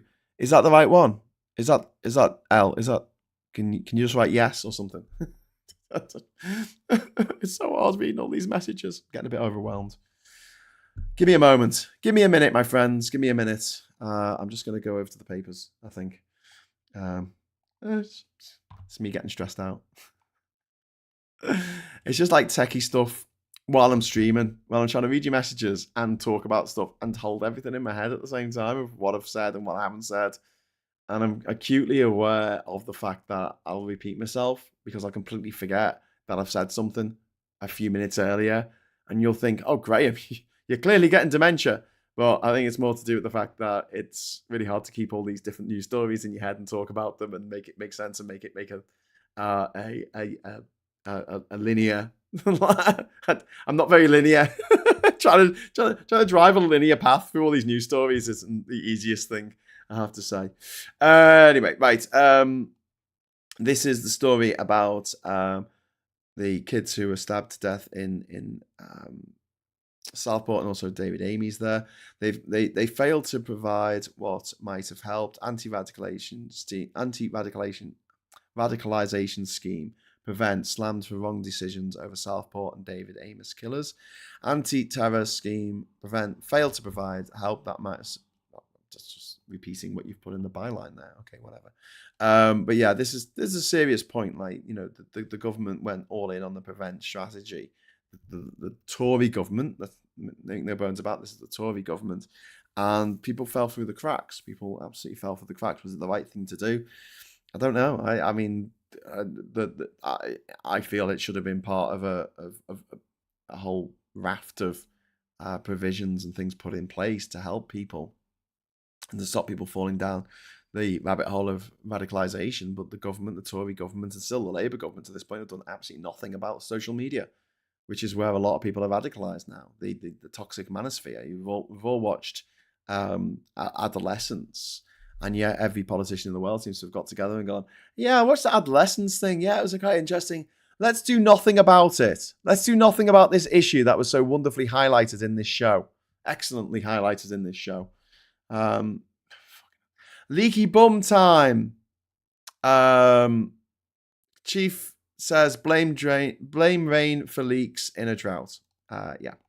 Blame maybe them not putting any infrastructure in and just dividing the money up amongst themselves for 35 years. Anna Murphy is there. Heels are back and I'm tempted. Okay. She looks like quite a tall woman. I don't know. You can't really tell from a picture, can you? But does she need heels? Does she really need heels? I liked John Trevode. Did I misjudge him? Possibly. Well, I liked Rolf Harris when I was a kid. I didn't know he was a nonce. But as soon as I found out he was a nonce, Didn't like him anymore. Walkouts by junior doctors led to deaths of 5 patients. 5 patients died as a result of disruption caused by junior doctor strike, coroners have found. This is before doctors have gone on strike again. There's going to be a 5-day walkout from July the 25th. Obviously, patients are going to be affected by it, so I hope the government nips this in the bud before it goes ahead and comes to a solution to actually give the doctors the money that they need, or the money that they deserve. It's awful, and I know that it's awful, and it's easy for a right-wing rag like the Murdoch papers to demonize doctors and say they shouldn't have walked out because them walking out led to these deaths. But you know what leads to more deaths? Tired doctors making mistakes, which happens all the fucking time because they're overworked and underpaid. Get a coroner's inquiry onto that. Afghan leak intelligence was hidden from MPs. Anger at failure to inform Security Committee. Again, another Tory fucking failure. We've got the woman. There's a picture of the woman. I don't know what she did. She's leaning on a fence. Okay. Woman leans on fence. So there she is. On the front page of a newspaper, it's very important that you know that the woman from the family up the road leant on a fence today. There's nothing weird about this. Nothing weird about having a picture of these fuckers every day on the fucking papers. There is nothing weird about it whatsoever. Starmer wreaks revenge on Labour rebels. Maybe, yeah, as we talked about. Harry walks in Diana's footsteps. So here we go. The Halo Trust there with the flag of Angola. So he seems to be in Angola. Angola's quite cool. It's got this kind of hammer and sickle thing going on. Although it's a machete. I'm a bit against having violent weaponry on flags. I don't think it's something that we should do. But the civil war, which raged on for decades in Angola, has left a huge scar across the country. There's still fighting going on in pockets of Angola. We don't really hear much about it. But all you need to know is this. In 1975, when the Salazar, I mean, if you're going to be an evil dictator, I mean, Salazar is a great name to have as an evil dictator. The evil dictator of Portugal, Salazar, he carked it in 1973. And in 1975, Portugal, the Portuguese government, pulled out of all of its overseas possessions, its colonies. It was a bit late to the party. Everyone else had really pulled out in the 50s and 60s, but they decided to wait till 1975 to pull out of Angola, Mozambique, and Cape Verde, and Guinea-Bissau, and some other places around the Lusophia countries of the world. And when they pulled out of Angola and Mozambique, they trashed the place on the way out. They left overnight and they trashed the place. They burnt down buildings. They pushed cars off cliffs. They poured concrete down wells because they were like, well, if you're not happy about all the nice things that we've given you, we're going to take them away. We're going to take them with us when we go. They left Angola with 1 university graduate in the entire country. And they went, ta-ta, good luck. They left a country deeply impoverished, a country that had been stripped of its natural resources for decades by the Portuguese regime. And they said, right, that's it, fuck off. And Angola, non-surprisingly, fell into civil war, which rumbled on for many, many, many years. Like I say, there's still pockets of it today. And that's why there's a machete on the flag. And it became a bit of a proxy war for the first few years between the Soviet Union, hence the hammer and sickle look to their flag, and the Western Allied powers. As did a lot of wars in Africa around that time, at these newly independent countries, where Russia would come and interfere, and the US would come and interfere, and the people who died were the people who were living there. That was nice of us, wasn't it? Anyway, so Harry's a picture of him. He's raising awareness about landmines. And do you know what? I'm going to let them have this one. Okay, cool. Raise awareness about landmines in Angola. Go with God. Okay, yep, I'm up for that. I think that's a good thing to do. I think that's a good thing to have on the front cover of your newspaper. You've got the guy from up the road, but he's actually raising awareness about a particular social issue that I think we should be raising awareness of. In the footsteps of his mum, who famously walked around Manfield in 1997, which was somehow safer than her getting in the car with the chauffeur in Paris. So sous chef. Oh, see what they've done there? Sous chef, because Tarode set for legal action over his sacking. Because it's a sous chef. Look, that's the right hand person for the chef, innit? You have your chef and you have your sous chef, but it's spelled differently. It's SOUS. It's funny. It's a pun. It's a pun from the Mirror. Daily Mail. Here, my mother gave me away to her cleaner sister at 6-week-old. Okay. I don't really know what to do with stories like that. I feel like stories like that when you don't know the person, it's just a bit. I don't know, a little bit. It just puts me off. I just don't think that we should know it. I just think it should be something that's just kept between people, friends, family. You can give that person the support that they need to get through these difficult times in life. I just don't think it's something that you should be having glossy magazines writing about. It just feels like gratuitous. It feels like gossip. It feels like taking someone's trauma and selling it, packaging it as entertainment. Does anyone else feel that way? I don't know. Thanks for saving us. We'll sue you. Scandal takes bleakly predictable twist as ambulance chasing lawyers cash in. Taxpayers face a potential £1 billion bill as law firms race to cash in following the Afghan data disaster.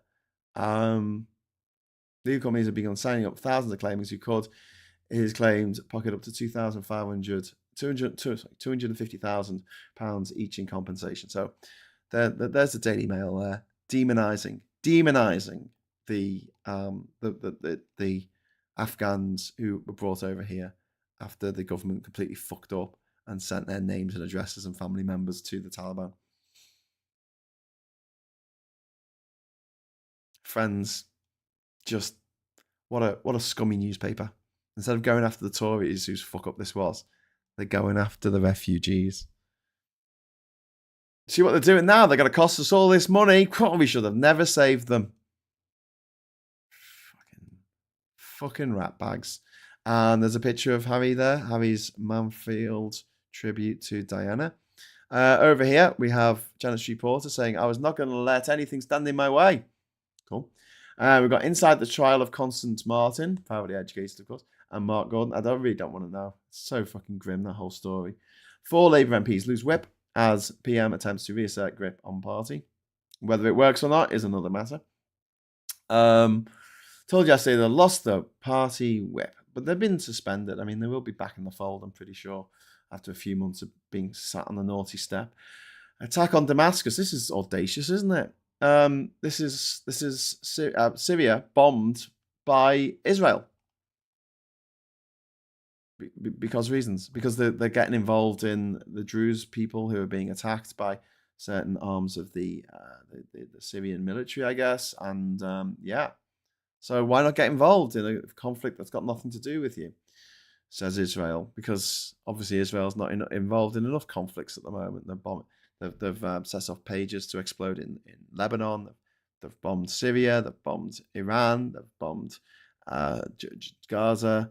They've bombed the shit out of Gaza. They've bombed Yemen. Yeah, just keep picking fights with all your neighbours, Israel. I'm sure that'll end well for you. Pressure on Sharps over Afghan data leak. Grant Sharps, a fucking useless motherfucker. And then we've got doctors hail babies born with DNA of 3 people, which is really cool. This is to do with the fact that now they can take faulty genes and inherited faulty genes and replace them with genes that are not faulty. It's amazing and it's fantastic and it's wonderful that we can do it. And I know that a few people get upset about it and go, oh, we shouldn't do this, it's playing God. I don't give a fuck. Where was God? Where was God? Hey, where was God during all the shit that went on? Don't talk to me about playing God. All right. If your idea of playing God is helping people and making so children aren't born with congenital diseases that will make their life miserable and painful, how about that's not playing God? Okay, that's doing good. Playing God is just killing people. Playing God is just murdering people left, right, and center. Because if you ever read the Bible, that's pretty much what God spends most of his time doing. I have to say. Don't forget, there's an omnipotent being. That omnipotent being watched the Holocaust happen and did nothing about it. Work that one out. A man from the sky, space wizard, whatever you want to call him, could have whispered one word in the ear of Adolf Hitler. One word in the ear of one man. And chose not to. And if that's the way the God of the Old Testament treats his chosen people, that's me fucked, innit? Anyway, back to the papers. Reeves blamed for UK inflation hike as NI rise hits food prices. Prices are climbing as a result of Chancellor's £25 billion increase in employment taxes, analysts say. Higher grocery costs pass on to consumers, alongside impact of poor harvests and in bad weather. Well, how about the impacts of Brexit? Are we going to mention Brexit? No, we're not going to mention Brexit. All right, whatever. And then we've got the Financial Times here. The race to resettle Europe's rural heartlands. Okay. And then we've got Epstein storm exposes Trump MAGA fault line. See, the thing is with the rural heartlands thing, right? This is really interesting. And I'm going to talk about this for a moment because of remote working, because of the internet, because of mobile phone coverage, and because of off-power, off-grid living now, it is possible in a way that it just wasn't possible in the 50s and 60s and 70s to live in rural areas and still have all the amenities of life that you get in the cities. The reason why so many people left rural areas to go and live in the cities is because if you lived in a rural area, you couldn't have a fridge. Because you didn't have power. You didn't have electricity going to your village, so you couldn't have a fridge. And so you couldn't get food because there was no supermarket. There's no market. There was no place to get food because there were no fridges. Simple as that. There was no power going to these places, and so villages all over the continent were abandoned eventually in the 50s and 60s and 70s because it was just impossible to live there and live a modern life. Because you just couldn't live as a subsistence farmer anymore in the modern world. But now people can go back because they can work remotely. They don't have to commute into a job. They can work on their computer. They can work from home, like I'm doing, and they don't really need to go anywhere. And if you want power, you can have solar panels. You can have a wind turbine down the road. It's easier to get power to these places now, easier than ever before. If you want water, you can have rainwater collection in this country. I don't know why we don't do that more. We get a lot of rain. But obviously, back in the day, we had we had a water executive that actually was nationalised, and we could get all the water we needed. That's gone away now, hasn't it? In the 35 years since water was privatised, those water companies didn't build a single new reservoir, even though the population of the UK rose massively by millions, by tens of millions. No new reservoirs. In fact, they closed down 5. They decommissioned 5 reservoirs. Unbelievable. Back to the papers. Diageo chief steps down as falling alcohol sales take toll. Crew leaves. That's the name of the guy. It's Crew. Sorry, woman. Deborah Crew. Crew leaves. Struggling share price. Finance boss takes reins temporarily. This is also to do with the fact that fewer people are drinking because it's so expensive, and the younger generation aren't drinking as much because it's just not as appealing to them as it was for us. Because when I was growing up in the 90s, on a Friday, Saturday night, what was there to do? Come on, explain it to me. You couldn't go on the internet and play World of Warcraft. It didn't exist. You could stay at home and play video games. That was a bit sad. But if you actually wanted to talk to other people and socialise and stuff, the only way you could do that is go to the pub. Go the crazy. Go the 147. With your mates, hang out, and they will be drinking pits. Cafes all closed. I never really understood this. In the 50s, right, in the 60s, cafes were open into the evening. You could spend the night in a cafe, and we don't have that anymore. And I don't know why. I think they could do quite well if you had cafes where, I suppose they do in some places, but it's like a board game cafe that might stay open till 11. But generally speaking, if you're walking around Durham city centre, for instance, and please don't give me examples of cafes that are open till 11, but if you're walking around Durham city centre at 6 o'clock, like, it is just pubs and bars. They're your 2 options. Pubs and bars. The internet's changed all that. People are now happy to communicate with their friends on WhatsApp or do live streams, or go on Facebook or whatever and chat to people, do some FaceTime. And that need to actually the need to talk to other people and actually find out what's going on in your group of friends. There are other ways now. It used to be the only way in the 90s was to go to the pub where they sold alcohol. So what else are you going to do? So that's one of the reasons why alcohol's gone down in favour, but also the price of it. I mean, just fucking hell. £6.80 for a pint. I was out at the weekend and I went to the Cas Garden in Liverpool, which is a great little place. It's the back of what used to be Cream, which was knocked down. Nation. The building was called Nation. The night was called Cream. And they knocked it down. An important part of Liverpool heritage, but, they built some flats. Of course they did. But the Cas Garden's still there. And, I bought 2 pints and I handed over a £10 note. And the guy just looked at me and he went, oh, yeah, sorry. And got out another £10 note and handed it to, couldn't believe it, for 2 drinks in Liverpool. If we did rainwater collection, we wouldn't shovel as much money into the water companies. That's true. Reeves and Starmer's problem that the economy keeps shrinking, which it will outside the SM. Labour won't deliver any real growth by the next general election, paving the way for you-know-who. Yeah. Nick, it's why next year, when they have another meeting with the EU, they've got to take another step closer to the EU. And I think you're going to find that they're going to start talking about their headlines a lot less as we get closer and closer to the 2029 election. I think. Oh my God, this mango one is delicious. I'm going to have to fill the fridge with it. Hey, what mango what? Mango what? I'll tell you what I do like, though, now is the rise in non-alcoholic beers. I think that's fucking great. I like the idea that I can sit with my mates, and if they're having a drink, I can drink a beer, but it's not alcoholic. Because my brain just figures it the same way. I don't need the alcohol. But if I'm driving, fantastic. And it's one of my big criticisms of Glastonbury this year is there were not enough options for non-alcoholic drinks. It was just Coca-Cola. There was like a non-alcoholic IPA, but if you don't drink, right? I mean, IPAs are bad enough if you drink, but like if you don't drink, IPA is like drinking fucking rat's piss. I mean, I quite enjoy IPA myself, but I'm a drinker. But you got to understand that people don't like IPA because it's a bit tart. It's a bit tart, especially if you've grown up with Eurofizz. Anyway, Damascus damage. Israel hits Syrian military headquarters as bombing campaign escalates. More terrible news. Brussels pushes schools to serve up made in Europe fruit and veg.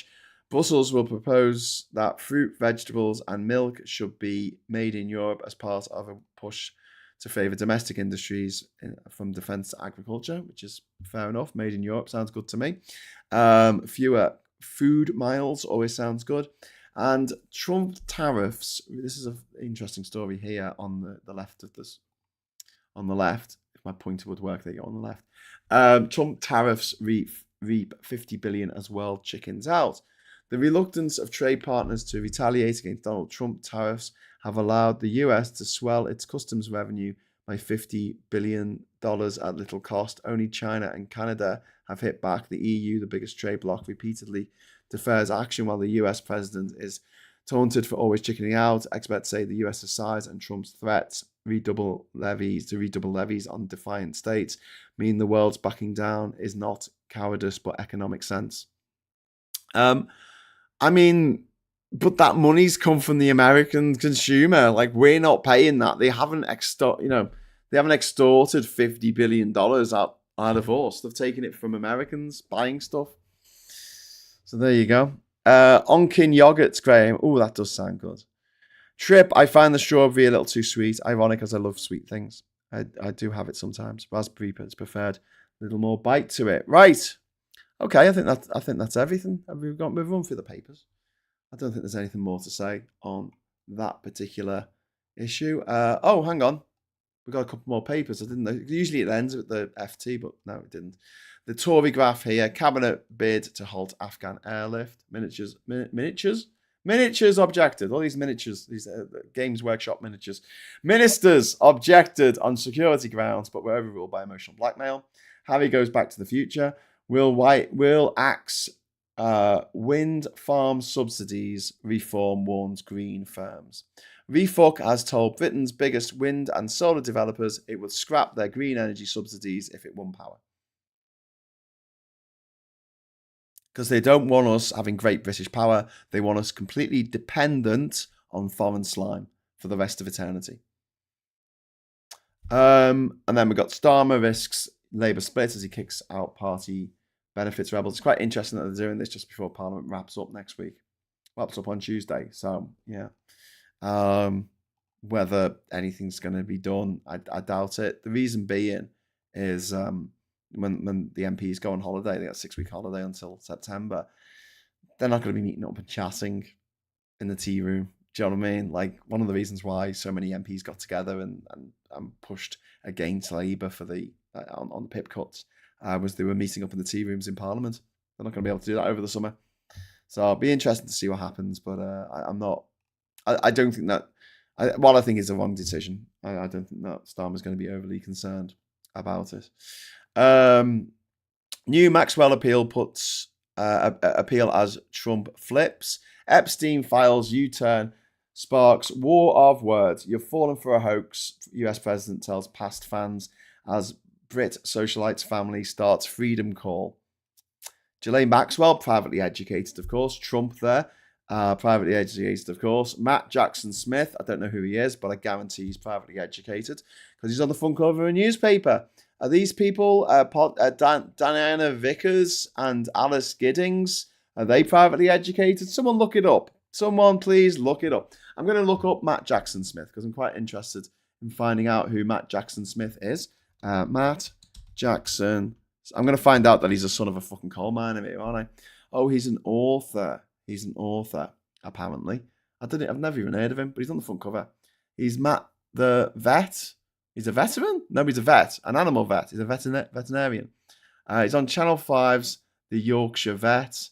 And he went to Queen Elizabeth Grammar School in Wakefield. I mean, it might be a grammar school, but sometimes you get these grammar school. Queen Elizabeth Grammar School, Darlington, Wakefield. Okay, here we go. No. It's a private school. It's a private school. It's called a grammar school in its title, but it is actually a private school, which is a bit like, when the Democratic People's Republic of XXY is put into the, and you're like, are you really democratic? Are you really a republic? Are you really of the people? It's a bit like that. They say, oh, we're a grammar school. We've got it in the title, but you've got to pay to come here. So it's not a grammar school then. No. So there you go. Three people on the front cover there. 1, 2, 3. Criminal, and a vet. All went to private school. All of them, all three. Am I making my point across to people enough? I don't know if I stress this enough.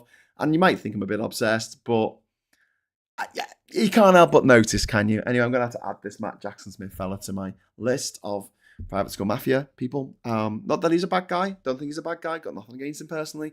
It's just, it seems that it's very, very easy to get a TV show in this country if you went to private school. If you didn't go to private school, you can make a TV show. You can get the BBC to distribute it.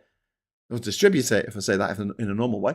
It can be shown in over 80 countries around the world, including India, China, the USA, Canada, South Africa, New Zealand, Australia, Singapore, Malaysia, Indonesia. My show was on the ferry that I was taking from Flores Island in Indonesia over to West Timor. It was on the TV, the crackly old TV that they had in the corner of the ferry. My show was on. It's never been shown in this country. Never been broadcast in Great Britain. Even though the production company at the time was owned by the BBC and it was distributed by the BBC. Why? Maybe it wasn't that good. Maybe it wasn't, it was good enough for the Yanks, good enough for the Aussies, good enough for the Indians and the Chinese, but, it's good enough for the Saudi Arabians, good enough for the Emiratis. But it wasn't good enough. It wasn't good enough for British TV. It just wasn't the quality of TV that we've come to expect. This is the country where I honestly watched a documentary on BBC 4 a few months ago. And it was about a posh woman, who wanted to have bees in her back garden. And I checked, she did go to private school. And that was the TV, not a show, it was a series. And it was called My Life with Bees or something like that. And it was a rich old lady who was like, I think I want to keep bees. Let's make a TV program about it. And the BBC said, oh, hang on. Did you go to private school? Yes, I did. Many, many years ago. Oh, cool.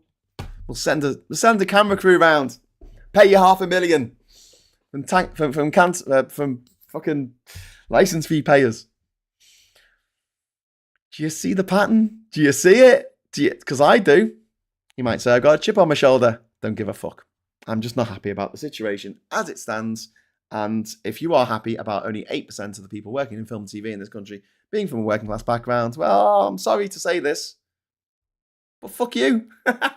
I'm not sorry to say it. Honestly, just fuck you. I mean, I hate it. I hate the people defend the status quo when the status quo is fucking us at every opportunity. And they're like, yeah, but, one day I'll be rich and then I'll look down on people like you. I'd look down on people like me. There you go.